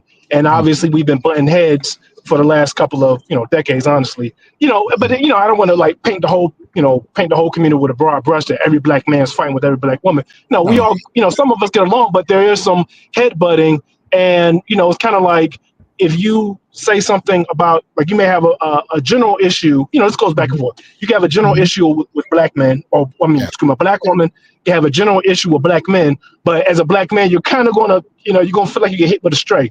Same thing with women. You may have a general issue with women, but, you see how it, even with the like just the discourse we have, like, men may make a general critique of black women, but, a lot of women would take issue with it. And so my question is, how do we as black men project ourselves, fill the role as black men, black masculine energy in our community, defend ourselves against incursions from either, whether it be, black women, but mostly black, white people, white men, white women. How do we project ourselves? How do we defend ourselves without also deteriorating or yeah? You see, I think you get my question. So very quickly before you answer that question, Dr. Johnson, I got to go over the ground rules. I do this every show. You all who watch me, you know that diversity of thought is welcome, irrespective if you're on the left, you're on the right down the middle. No problem there. No epithets of any kind are allowed on my platform. You all know that. No racial epithets, no epithets of any kind. This is a space of black empowerment. We believe in the 3 N's of black power, which are self-respect, self-defense, and of course, self-determination. Facts over feelings. If there's a position you disagree with, you attack the argument, not the person. No ad hominems, right? Attack the argument, not the person. Facts over feelings, and no fundamentally false statements. So you can believe, for example, that LeBron James is the greatest basketball player who ever played. But if your position is that he's the greatest basketball player ever because Michael Jordan only won 2 championships, that is a fundamentally false statement. And of course, I will intercede in the conversation because as this is my platform, I can't allow someone to promote information that, of course, is not factual on my platform, that is adverse to the facts. And then, of course, last but not least, you all know here at Lumumba Speaks and Be Line Network, our mission is neither to exonerate or vilify, but simply to challenge conventional wisdom and re-examine what has previously been accepted as fact. So without further ado, Dr. Johnson, go right ahead. Well, I think there are multiple schools of thought on this, LMA. There are some, especially in the academy, because Black male studies is fundamentally rooted in the academy. Most of the brothers are scholars and professors and whatnot. And many of them are in departments that are, if not run by women, are predominated by women. So you have brothers who are very, very technical, very calculated on to what extent they involve themselves because, they can lose their jobs, have their professional reputations damaged, things of that nature. So you have one major approach I've seen, which is to be very calculated, very careful about how things are represented and how things are brought to bear, and whatnot. So you have that kind of approach. I'm personally more of the school of thought that this is going to happen no matter what. No matter how well spoken, no matter how careful or articulate, you're going to be called a misogynist. You're going to be called a sexist simply because you advocate for men. Now, that doesn't mean that there should be a license to be unnecessarily abusive or problematic or argumentative just for the sake of arguing. I don't believe in that. I think you can conduct yourself respectfully while at the same time holding a position. But I tend to come into it knowing that at the end of the day, and this is because I've seen this for the last 20 years, no matter how well spoken, well articulated you are, you're going to get these accusations regardless, simply because of your position, simply because you're going against the grain, as it were. And for some people, feminism has almost become a religion in the sense that it's not something that requires data or accuracy. It's simply right because it exists. And when you're engaging people who believe that their position is right because it exists, almost anything you say is going to be a problem. You know what I mean? So I don't advocate for, just purely being egregious just to be egregious, arguing to argue. That's not what I stand for at all. But I try to tell brothers, if you're going to come into that argument, these are the things that are going to be lobbed at you. And, the best you can do is prepare yourself with, information, with data, with resources, with arguments, with concepts that best help you articulate the position. But as long as you're doing that in good faith, and you're not arguing to hurt people or arguing just to argue, expect the blows, expect the blowback, and always be strategic about how you're going about it. Because I mean, much of Black YouTube are people who are hiding their identities because they can't afford, something negative to happen to them. I get it. It is what it is. I mean, how many professors do you see on YouTube arguing something controversial that have their face and their name publicly available? It's a risk. The only thing I would suggest is that you do so in good faith and you do so as strategically as possible, but you know that you're going to catch those slings and arrows simply because of the position you take. And you just kind of weigh the consequences of each discussion. I think it tends to work best if you're able to be honest and forthright in what you're saying, and just move forward. But that's me. Some people, like I said, tend to be extremely careful, extremely calculated. They stay out of the fray unless it's absolutely necessary. And they only say as much as necessary to make the point and get out of the way. Any of those, I understand based on whatever your position is. You got to do the best you can do. But that's kind of what I've seen. So, And if you don't mind, I have one more question, like almost like a follow-up question. So from a Black masculinist perspective, what role, let's say, well, what role does the Black masculinist have to play in the community, like as his obligation, if any, duty, if any, to Black women and Black children? And does that role or diminish when there's gender warring going on? And I think that'll be my final question. Until I think you say when there's gender what? Gender, like, we're kind of having like a gender war going on. That's what we call it that, but it's kind of like some low line hostilities between, yeah. So basically, what is our role in the community? What obligations do we have to the Black woman? I see. Okay. Even if we're still, beefing. The way, I mean, I tend to look at this historically, and you can see this in terms of how I wrote the book as well. Again, I'm Gen X, so I grew up in a period where I saw these arguments go from, I was born in 74, so the rise of white feminism, second wave white feminism, late 60s, I wasn't there for that. But from the 70s onward, I saw this rise. And one of the things I noticed as it pertained to Black men is you had about 50 years of a one-way discussion going on in the public about Black men, from movies to television to literature to the academy. You had Black men were monsters, Black men were trifling, this was standard fare for Black men for almost 50 years. It's really been in the last 10 that Black men have been using social media to respond. This is another reason why I say you're going to catch slings and arrows no matter what, because so many people have normalized this kind of discussion about Black men for so long that any pushback against it is going to be met with a degree of hostility.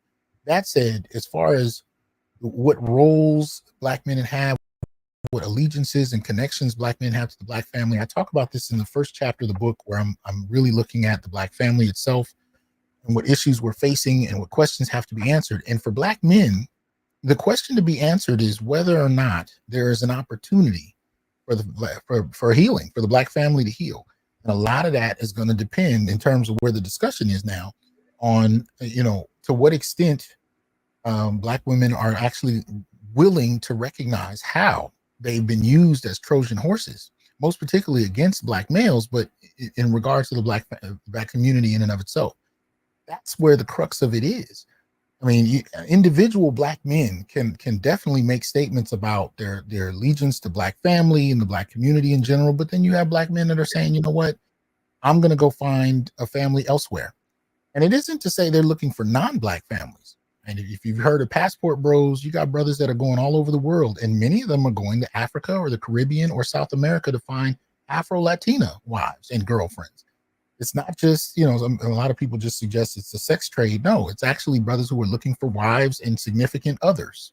And many of them are finding Black women elsewhere. So you have a lot of this happening. And the question is, if this cannot be resolved, if women in particular are unwilling to look at and listen to what Black men are saying because it's seen as too controversial, too offensive, it is not willing to be a discourse there. Well, if that's the case, you have Black men choosing to build family in alternative ways. The extent to which Black men are tied to figuring it out. I leave to every man to decide on his own. What I try to do in the book is present to you how we got here, what role policy played, and to lay out the situation in such a way that the answer to whether or not this can be resolved falls to, you know, how willing people are going to be to actually have the discussion. I don't mean the dating discussion. You see a lot of that now. Well, who's going to accept a man that makes, what woman is finally going to accept a man that makes less than 6 figures and she's willing to deal with him? What man is going to accept a woman without a BBL? I'm not talking about that crap. I'm talking about, these are policy influenced worldviews that have been shaped over half a century at least. Are we willing and are we able to get past that? First, to recognize it and then actually frame a response to it. And if we're unable or unwilling, most particularly the women, the men have already started to look to alternatives to that. You know, to what extent is up in the air, and it's still to be answered. You know, so really, you know, you are the ones that answer that question in your life choices. You know, and when you're talking to brothers who have done this, who've been married a couple times, who've lived it over and over again, and have decided to go find a wife elsewhere or to be a monk, you got 14-year-old boys that are deciding to be monks just because of what they grew up seeing in their households and what they're seeing online, and they're done. They don't even want to enter into the fray of it. You know, these are the questions that each of us has to answer on our own. Mr. Right 2024. Mr. Right 2024. There you go. Fellas, how y'all doing? Doing quite all right. Yeah. How about yourself? Much respect. Much respect. I'm enjoying the conversation.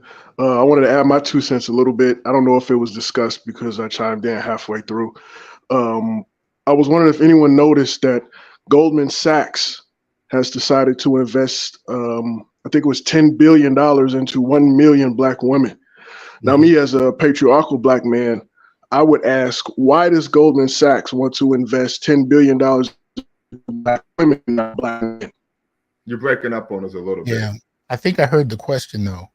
I've been talking about this for the last 4 years, and this kicked up especially during the pandemic, because you saw this with PPP loans as well. They were giving them out to women to the point where brothers were using women as the face of their companies to get PPP loans at point. You know, you saw this happening. What you saw with Goldman Sachs happen with Google, MasterCard, Visa. There was a number of other companies that started to do these Black women, you know, kind of prioritize. You might have to mute that. I don't. But anyway, I've seen. So I've been talking about this for several years. You rarely, if ever, see these things targeted at Black males. Matter of fact, you're starting to see white conservative men taking Black women organizations to court because the resources that are earmarked only for Black women, they're arguing is unconstitutional, and they're starting to win. I mean, we saw this with what's the name of the company? I don't want to say Feeling Fierce. I'm blanking on the name Fearless, right now. Fearless Fund. Yeah, Fearless and it was, Fund. Thank you. Ed Blum. Ed Blum was the guy who sued them. See, Ella Baby coming with it, man. Thank you. Yeah. I told you he's on point. He's on point. I'm in these streets. Right. Literally. Yeah. And you talk about this in your book as well, but go right ahead. Yeah, no, we're starting to see a conservative blowback against it. But notice that blowback isn't being led by Black men. And that's mainly because Black men are unused to being helped. So we don't expect it. We're not used to safety nets because we never get them. Black women, on the other hand, have gotten very used to it. And the problem that some Black men have is not necessarily that we don't get a safety net the way they do, but that Black women don't advocate for their own men, their own sons, their own husbands to get the same resources that they're being given. Especially with the Goldman Sachs one, you haven't heard Black women say, you know what, our men need the same. As a matter of fact, the last major blow up along those lines is when Obama was pushing the LMA is going to have to come in on this too, because I'm forgetting the name. Right. You're talking about the My Brother's Keeper. My Brother's Keeper. Black women were the first ones to tear it down. They started a nationwide list. What is it? What do you call this? Petition. They started a nationwide petition to have it torn down or to have it include girls. But there was already a council, White House Council for Women and Girls, that existed before My Brother's Keeper. And My Brother's Keeper wasn't even federally funded. It was privately funded, Right. and they were tearing it down. They could have applied that same national pressure to expanding the White House Council for Women and Girls to more specifically focus on Black girls. But instead of doing that, they attacked My Brother's Keeper. So it's not just that you have resources going to Black women, but you have it being, gate guarded to prevent Black males from getting it at every turn. And this is a problem.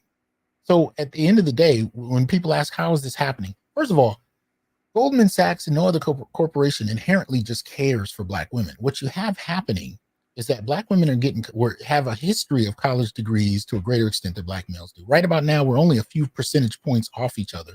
Black women only have a certain, I think it's like 4 or 5 percentage points more higher in terms of getting college degrees right now. But if you look at it from the late 1970s to now, Black men have half the degrees that Black women do. So Black women have been getting degrees. And what that means is they've been moving into white collar areas, especially since the 1970s and 80s, right? Into corporations and whatnot. Now, it hasn't been an easy march. Affirmative action helped a bit, but much of the time they might have been hired as consultants rather than straight up employees. But my point here is that they've been getting into these spaces for several decades. Black men, not always welcome to the same extent, especially when you look at the impact of not having college degrees to the same extent over the last few decades. So Black women, and for every one of these corporations, Goldman Sachs included, when you really look at how those policies came about, it was Black women in the corporations that made proposals within those corporations to advertise and advocate for Black women and girls only. They weren't talking about the Black community. They weren't talking about Black oppression. They were talking about Black girls and women only. That's it. And when they got those resources, they went to Black girls and women only. They didn't turn around and advocate for their husbands, their sons, their boyfriends, their fathers. They didn't say we're in this together. They didn't say we're a community. Now, notice the question Dr. Lumumba asked a moment ago, or not the statement he made in regard to us being a community and functioning as a community. That's not the nature of these conversations, particularly in these corporations. Black women are advocating for themselves. So over the last 4 years, we've seen a number of grants, corporate investments, things of that nature that are primarily targeted to Black women, and nobody says a word about Black men. Now, how does a community function like that? You have one corporation alone investing $10 billion in 1 million Black women. And nobody said anything to advocate for men at all. What would happen if Black men got $10 billion invested in 1 million Black men from one corporation? What do you think the response would be from Black women? Right. You think they would take that? It'd be bombs over Baghdad. Yeah, it would be exactly what it was when it was My Brother's Keeper. But have you heard one Black man talk about tearing down Goldman Sachs or anything like that in response to this? No. Let me very quick. I will call even in the book, your book, you talked about this concept of even a belief in Black female superiority, but articulated in the term Black girl magic.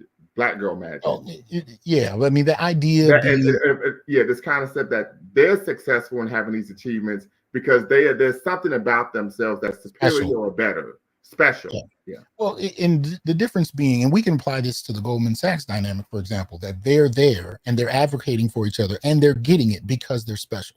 When historically we would talk about it more the way we did when we were talking about the man in the house rule.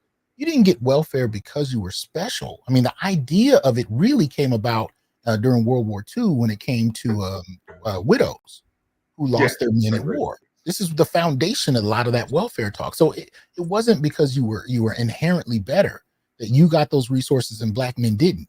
It had to do more with white women and being widows in World War II. And it ended up being something society took to provide sustenance for in regard to women and children. But what I'm saying here is, Black women who are really touting that their advancements have been a product of their specialness often are the same ones that refuse to acknowledge the extent to which the state has advocated for them in ways that it doesn't advocate for their men. So in other words, Black men are seen as failures, going back to social failure. We're seen as failures because we don't advance the way Black women do. And Black women pat themselves on the back saying we advance because we're special, rather than the state is investing in us in a way that they're not investing in men, which takes us back to Sedanius and the subordinate male target hypothesis, where he's pointing out the reason for that is because the war has always been between dominant and subordinate men. Black men are targeted for underdevelopment. Black women are targeted for certain kind of superficial symbols of access. And the reason I say that is because, you know, employed Black men still earn more. You just have more Black women employed, and they tend to be more stably employed. But at the end of the day, what Black women have been offered is superficial, but it's symbolic. And this is where you get ideas about Black girl magic, because, you know, the idea is that we've done these things and we get these things because we're special. No, you get these things because it's strategically useful. This really kicked up during the civil rights movement. And when you saw the rise of feminism and Black feminism in particular, that was considered the death knell for civil rights. Feminism was used as the death knell for civil rights. So this isn't something that happens because you're special. It happens because you're strategically useful. As a check against political pawn, absolutely. Yes, as a check against Black male advancement. And when you look at it from that vantage point, then you look back at Goldman Sachs and say, okay, why is there a $10 billion offer on the table to invest in 10 million in a million Black women? You know, it's something that's pushed for within the organization by Black women, and they see the value of it in terms of public perception, right? We're in this DEI diversity era. We're investing in Black women is something that makes the organization look good. But at the end of the day, it ends up being something that I think creates a further split in the Black community. Because fundamentally, the reason I say the gynocracy is a problem is because it throws into disarray Black family formation. So if you fundamentally believe you're better than your men because you have greater access than your men, and that your men are inherently failures because they're not able to advance and move in society the way you do, then how exactly do you form unions out of that? Healthy unions. Healthy unions. Yeah. How exactly does that work? Healthy family dynamics. Because then that will permeate into how you raise the boy, the male child. Exactly. Yeah, absolutely. And Gen X was the first generation to be raised under a more so a single parent framework. This is something that became, you know, this is something boomers were doing, but it's Gen X that became the first generation to really experience single parent household, you know, kind of framework to a greater extent than others. What we've seen come from that the absence of fathers has a particular effect on boys and young men.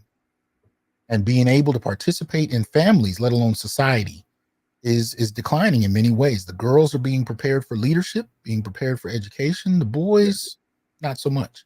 And without a masculine role model there, even less. It's not going to happen. And I would always talk, my best friend and I, we met in first grade. So we're talking about the fall of '89. And we talked about how we would have lasted the Mohicans, where we grew up with our fathers in the home. My parents have been married almost 50 plus years, right? Almost 50 years. And I thank them all the time. Like, you know, the fact that I was able to grow up with that father figure, that having that masculine energy present. And so that helped me, of course, navigate life, right? And not be someone who was out of control, having a healthy sense of what it meant to be a man, right? Not an unhealthy sense where I was looking for masculinity in the wrong places. So I definitely think you're onto something. But keep in mind, remember what you just told us a little while ago. You were told that you were oppressing the class with your masculinity, right? Yeah, I was dominating the conversation. Monopolizing the conversation. Yeah, with your and the masculinity that the Black community is no longer really familiar with. I mean, masculinity at this point is somewhat of an art form at this point, but for many, it's a remote art form. You know, so you know, the way people are socialized, it's more so perceived as a threat than it is as a positive. And something that Sandman just said is in terms of the $10 billion for 1 million Black women, he said it's $10,000 each. Think of it the way you would think about an NGO in Africa. If you think about an NGO going to a remote part of the continent where people are impoverished, something as simple as $5 can be hugely impactful. Now, for the most part, the African-American community falls behind most, economically speaking. As a matter of fact, many argue we are the only community that hasn't been repaired since the crash in 2008. And you know, there's literature that suggests that African-American community is a colony in terms of when we talk about the concept of a former colonized nation, we fit many of those, of course, benchmarks, right? So that is something to consider as well. And when you talk about NGOs, oftentimes NGOs come in from a feminist frame of reference and do what? And we're going to talk about Africana womanism because I like the fact that you quoted her, you know, you cited her in your work, and come in, and the goal is to what? Finance the mother help them, the mother with the children, but exclude the father. We see this on the continent as well. So these issues are, of course, global. And I think this is an example why Pan-Africanism is needed and necessary. But you also, Kanoa Hudson-Weems, she talks about feminism in terms of, that nasty Western ideology that tries to break up the home, break up the family. She talks about, this is like page 1 of her book. Right. She mentions this. So, well, but the only reason I brought up the NGOs was to point out how vulnerable economically the Black community is. So even though, $10,000 for each woman may not sound like much, when you're talking about a community that's vulnerable and has virtually no inherited wealth, it can make a huge difference when it comes to outcomes, and especially when you consider that Black men don't get this at all. So that being said, the question that I keep raising in my book about this is fundamentally, if we don't resolve this, how exactly do you maintain enough Black family formation for the continuance of the community we're talking about? If this can't be resolved and women are not willing to actually look at what role they've been kind of lured into historically, if we're not even going to have the conversation, here's the thing. Men are walking away. They're not voting. They're not necessarily in the streets holding signs, screaming about what they're frustrated about. That's not how men move. Men vote with their feet. And they don't vote, and they're not outspoken about it often. Right? So what you're hearing online is a small space of men who are willing to try and explain what's going on. But the reality of it is men, Black men in particular, have been moving this way anyway. So whether you're talking about going monk, whether you're talking about going passport bro, whether you're talking about whatever, all of these little solutions that we're hearing about that people like or don't like is where Black men were going anyway, because it's the only credible response to the environment we're in. But getting married and doing what, the boomers did does not work. The divorce rates are too high. The family court treatment is too consistent. Men are stepping away from walking into that guillotine. And unless there's an alternative, a policy-based alternative that protects men to re-engage the family, we're going to see a continued dismantling of the family structure, because it's at the end of the day, if the person laying next to you is the one that's willing to, put you out of the house and take you through divorce, I mean, at what point are you going to make a different decision? And when your kids watch this happen to you, and then the next husband that your mother might have, and then they get old enough and start having girlfriends treat them a certain way that's reminiscent of their mother. I mean, at some point, males are going to start doing it, and that's what's been happening. Yeah, they're going to have to prioritize their wellness, their well-being, their well-being. Yes. Yes, and that's what's already happening. So it's not really a debate point at this point. It's really a question of, all right, the ball is in sisters' courts. Brothers have laid this out. This is what's been happening. It's been going on for several generations. It has strategically undermined us. It's at the point where family formation is in question. Are you willing to really look at this, or are you just going to say that Black men ain't whatever, they're not capable or whatever? The question comes down to how willing is this going to be? How sincerely and in good faith is this conversation able to be had, where brothers can articulate their grievances and be heard, and there be some actionable steps? But at the end of the day, there's no incentive structure in place to change their behavior.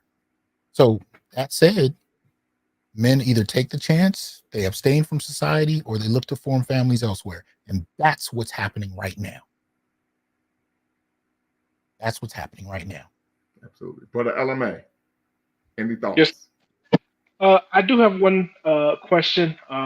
It may be slightly not off topic, but maybe in a different direction than what Dr. Johnson was going at. Similar to my first question, as a Black male masculinist, say that word again. I'm sorry, I'm tripping up on my words. Masculinism? Masculinist, yes. How do we, in a similar way, project our values, stand up for ourselves, and also how do we challenge the bad apples in our group, right? So I hear what you guys are saying, and at the same time, I think about the call them misguided youth who's out there spewing all types of anti-Black woman, misogyny war commentary. Yes, sir. But that person can be, like I said, you can have a brother like Dr. Johnson, who has, legitimate concerns about the way Black men are being treated, but then you also got this, this misguided youth who just spewing all types of, basically not helping the conversation, right? You know how it is. Like if you're arguing with someone and then your friend comes in and he just starts, saying stupid shit. I mean, stupid stuff. It just messes up your whole argument. And it's just like, how do we, because like I said, I see your point. And like I said, I can see both sides. When I hear the sisters complaining about the men, okay, I can understand what they're saying. I see the men talking about, their frustrations with the women. I can understand what they're saying. But at the same time, because, like for me, I got a lot of, good women, I don't have, put it this way, I have a lot of positive relationships with the women in my life. I guess I'm one of the lucky ones, I guess. And, I don't want some knucklehead to say some foul shit and then now I got to answer for it. But then I have legitimate concerns. But I don't want. How do we keep our legitimate concerns being conflated with?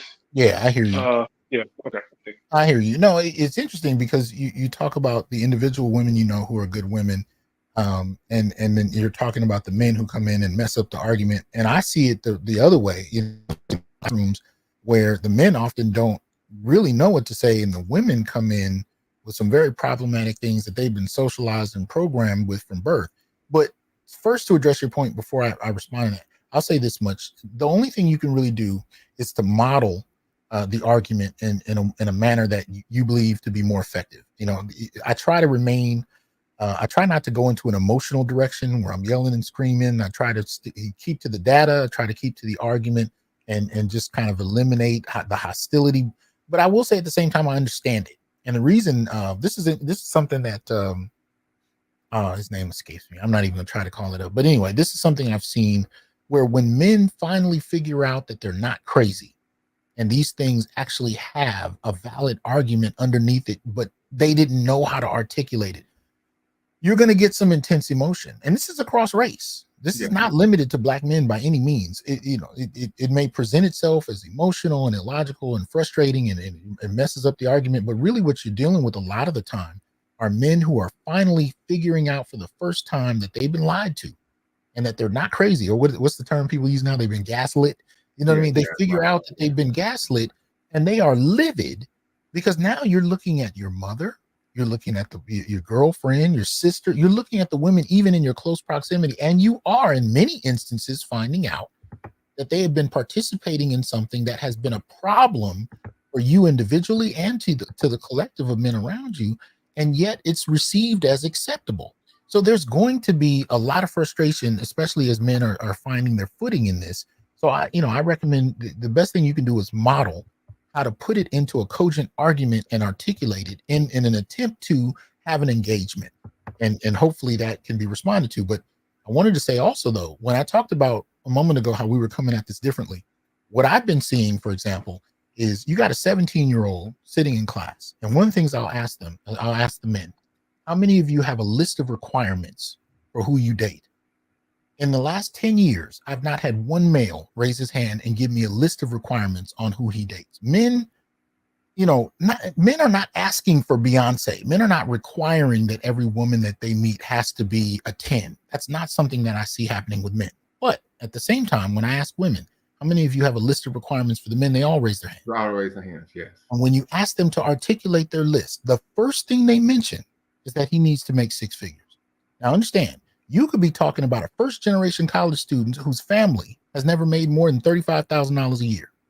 She is 17 years old, requiring that the man she dates, often the 17-year-old guy sitting next to her, has to be making 6 figures now to be worthy of her.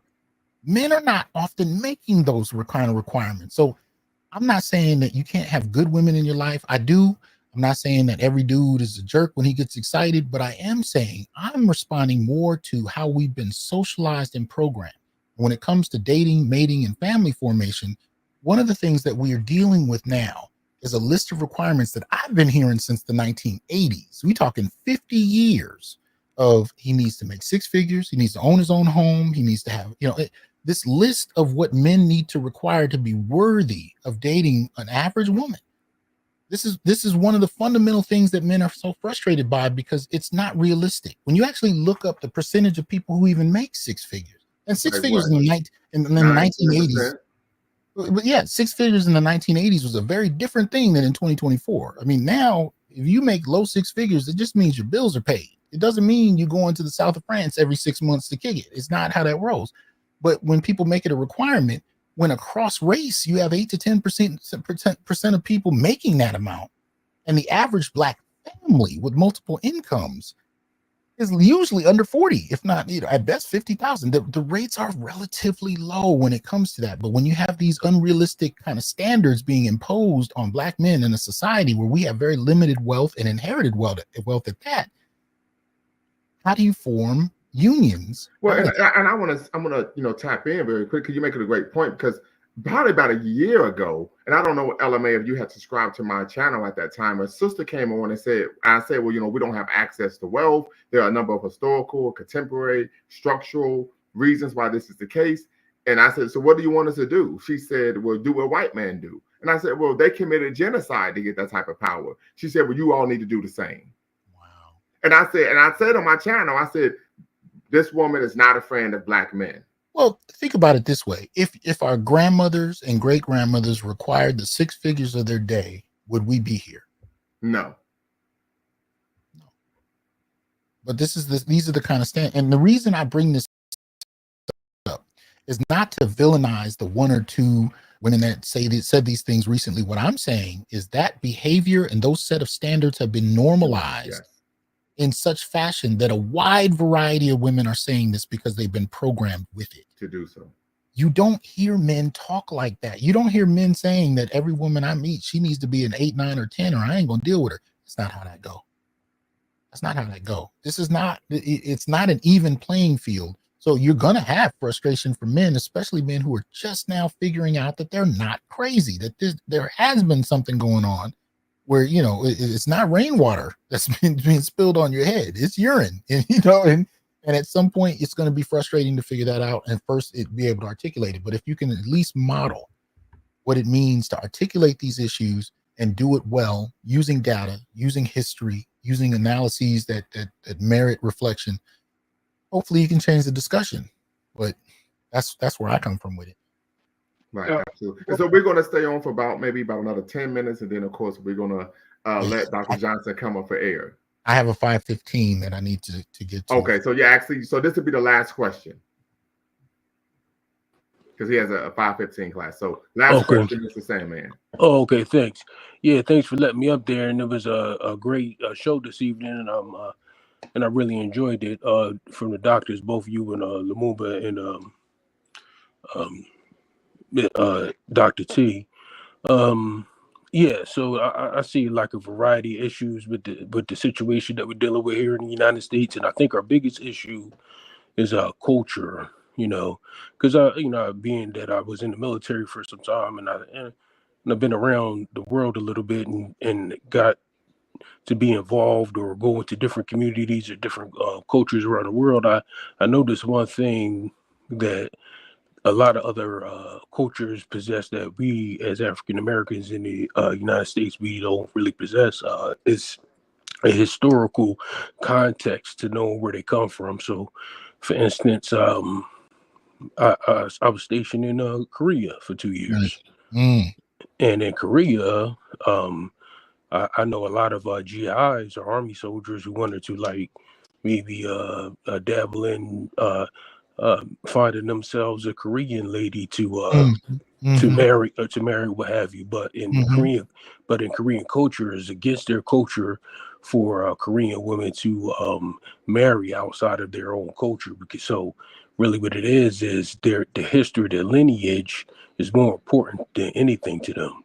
So by us as African Americans not really knowing our lineage and where we come from, we can't really instill those cultural that cultural fabric to get passed down from generation to generation, have that be more important than what the simple or the childish things that we're going through here in the United States. Everything is about money as opposed to with it being about us as a group.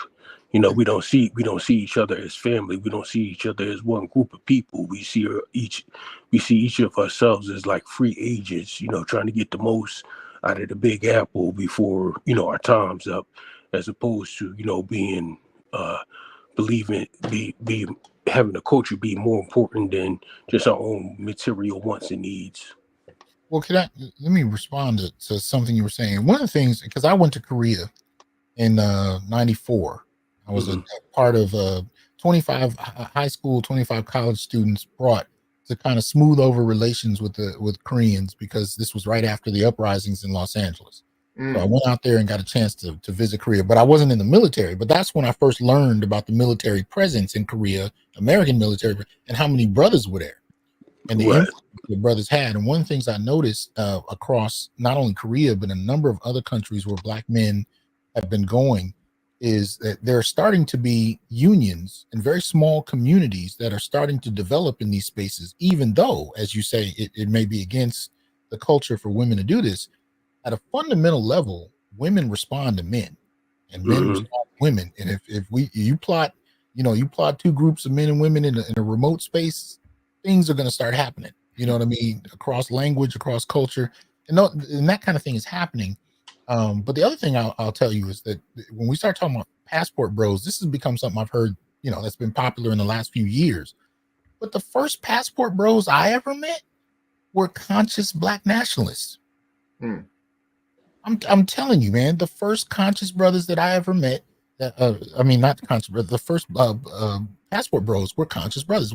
In other words, I'm in Africana studies, right? So my professors and whatnot would be married, would have wives, and their wives would be from various African countries, the Caribbean, South America, long before I even knew about the issues I'm talking about now, long before I even experienced them. I'm running into these cats. I mean, from Kwame Ture to Dr. William Little, the professor that raised, these men were engaged with communities all over the world, but often when they were married to women from different countries who were socialized to respond to masculinity differently than women in the West.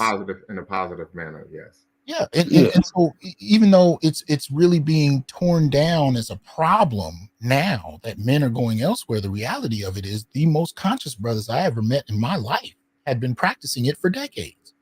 They come back with a wife from from Ethiopia, from Ghana, from Nigeria, and from Jamaica, and a lot of people just saw it as, well, that's just Africana studies, because that's the way we interpreted it. Oh, that's just Africana, brothers are all over the world.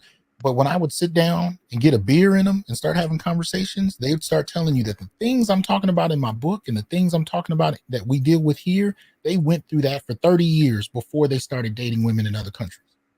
One of my professors, a Black Marxist brother in the Claremont colleges, man, when I got a beer in him and when he started talking, man, I heard the same stories that I was dealing with in relationships 30 years prior that he was dealing with. And now he's married to a sister from, I forget which country she's from, Northeast African, but I'm blanking on it right now. But my point is simply that I just thought these brothers were doing it because they were, international and they were conscious. And right. No, it was actually in many instances very intentional.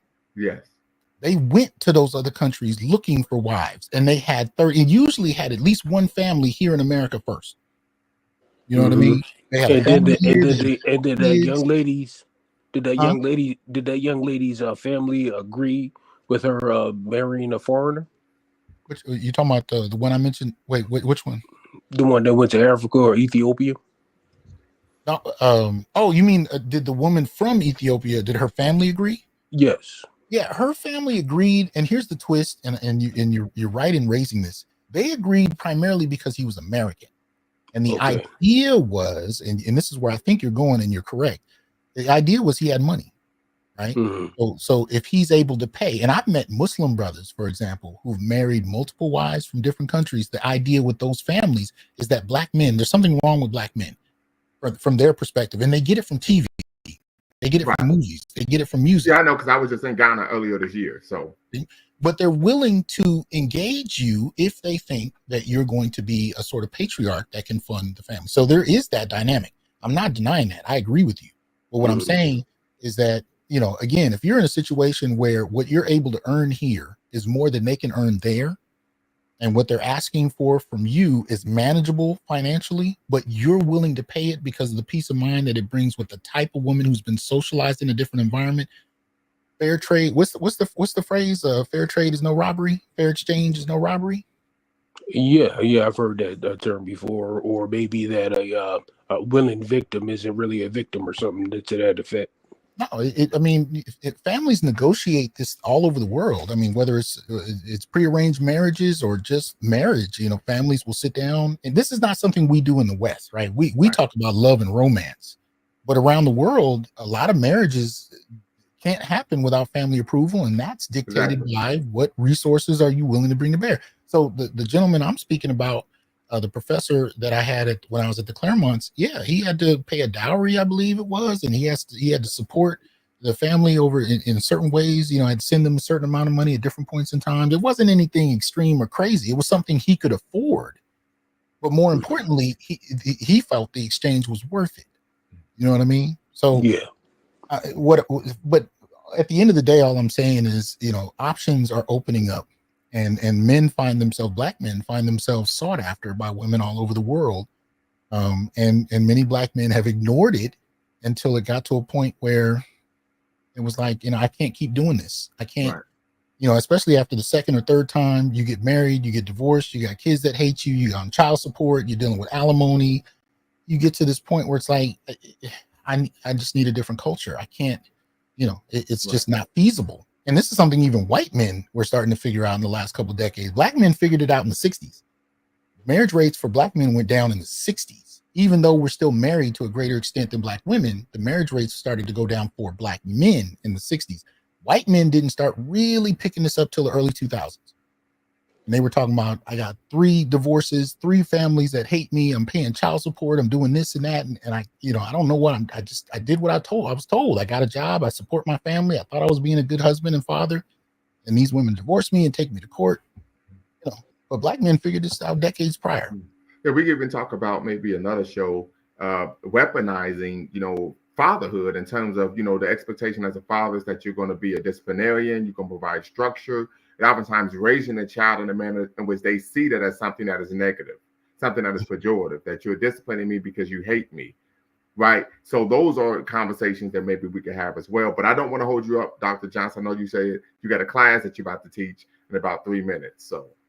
Well, I have to run, but I really did. I enjoyed this exchange. I can say, Mr. Sandman, that I didn't know that was a painting when I was seeing it in the comment section. I was jealous of your beard for half the show till I saw it was a painting. So, well, actually, it's one of those AI paintings. But yeah, I did have that beard. Well, then I'm jealous all over again, man. Oh, sorry about that. And LMA, I appreciate your engagement in this, and I know I'm going to mispronounce it, but I think it's Say or Saeed Carey in the comments. I appreciate her comments. Carey, absolutely. Thank you for your involvement, and most particularly, Dr. Lumumba. I appreciate the invitation. You've been very hospitable, and I really appreciate that, good brother. No problem. Thank you very much, and I will. Hopefully, we could, collaborate. I think possibly, maybe we could work on an article. Walter Rodney wrote a book, "How Europe Underdeveloped Africa." I'm thinking maybe we could work on something titled "How America Underdeveloped Black Men." Well, we'd have to check with oh goodness, oh man, my memory's been so horrible lately. The brother passed away a few years ago, but wrote a book about Malcolm X that really pissed everybody off. Oh, you're talking about Manny Marable? Yeah, he's from my hometown, Dayton, Ohio. Yeah, he wrote that book already though, back in I want to say the 80s. But powerful book. Anyway, How Europe Underdeveloped Black America. But we can talk. You got my number. You know how to reach me, and we can keep going from here, man. But thanks a lot. Okay. Bro. No problem. Thank you very much. Bye. All right, family. You all know what to do. Until next time, y'all know what to do. Always bet on Black. Peace.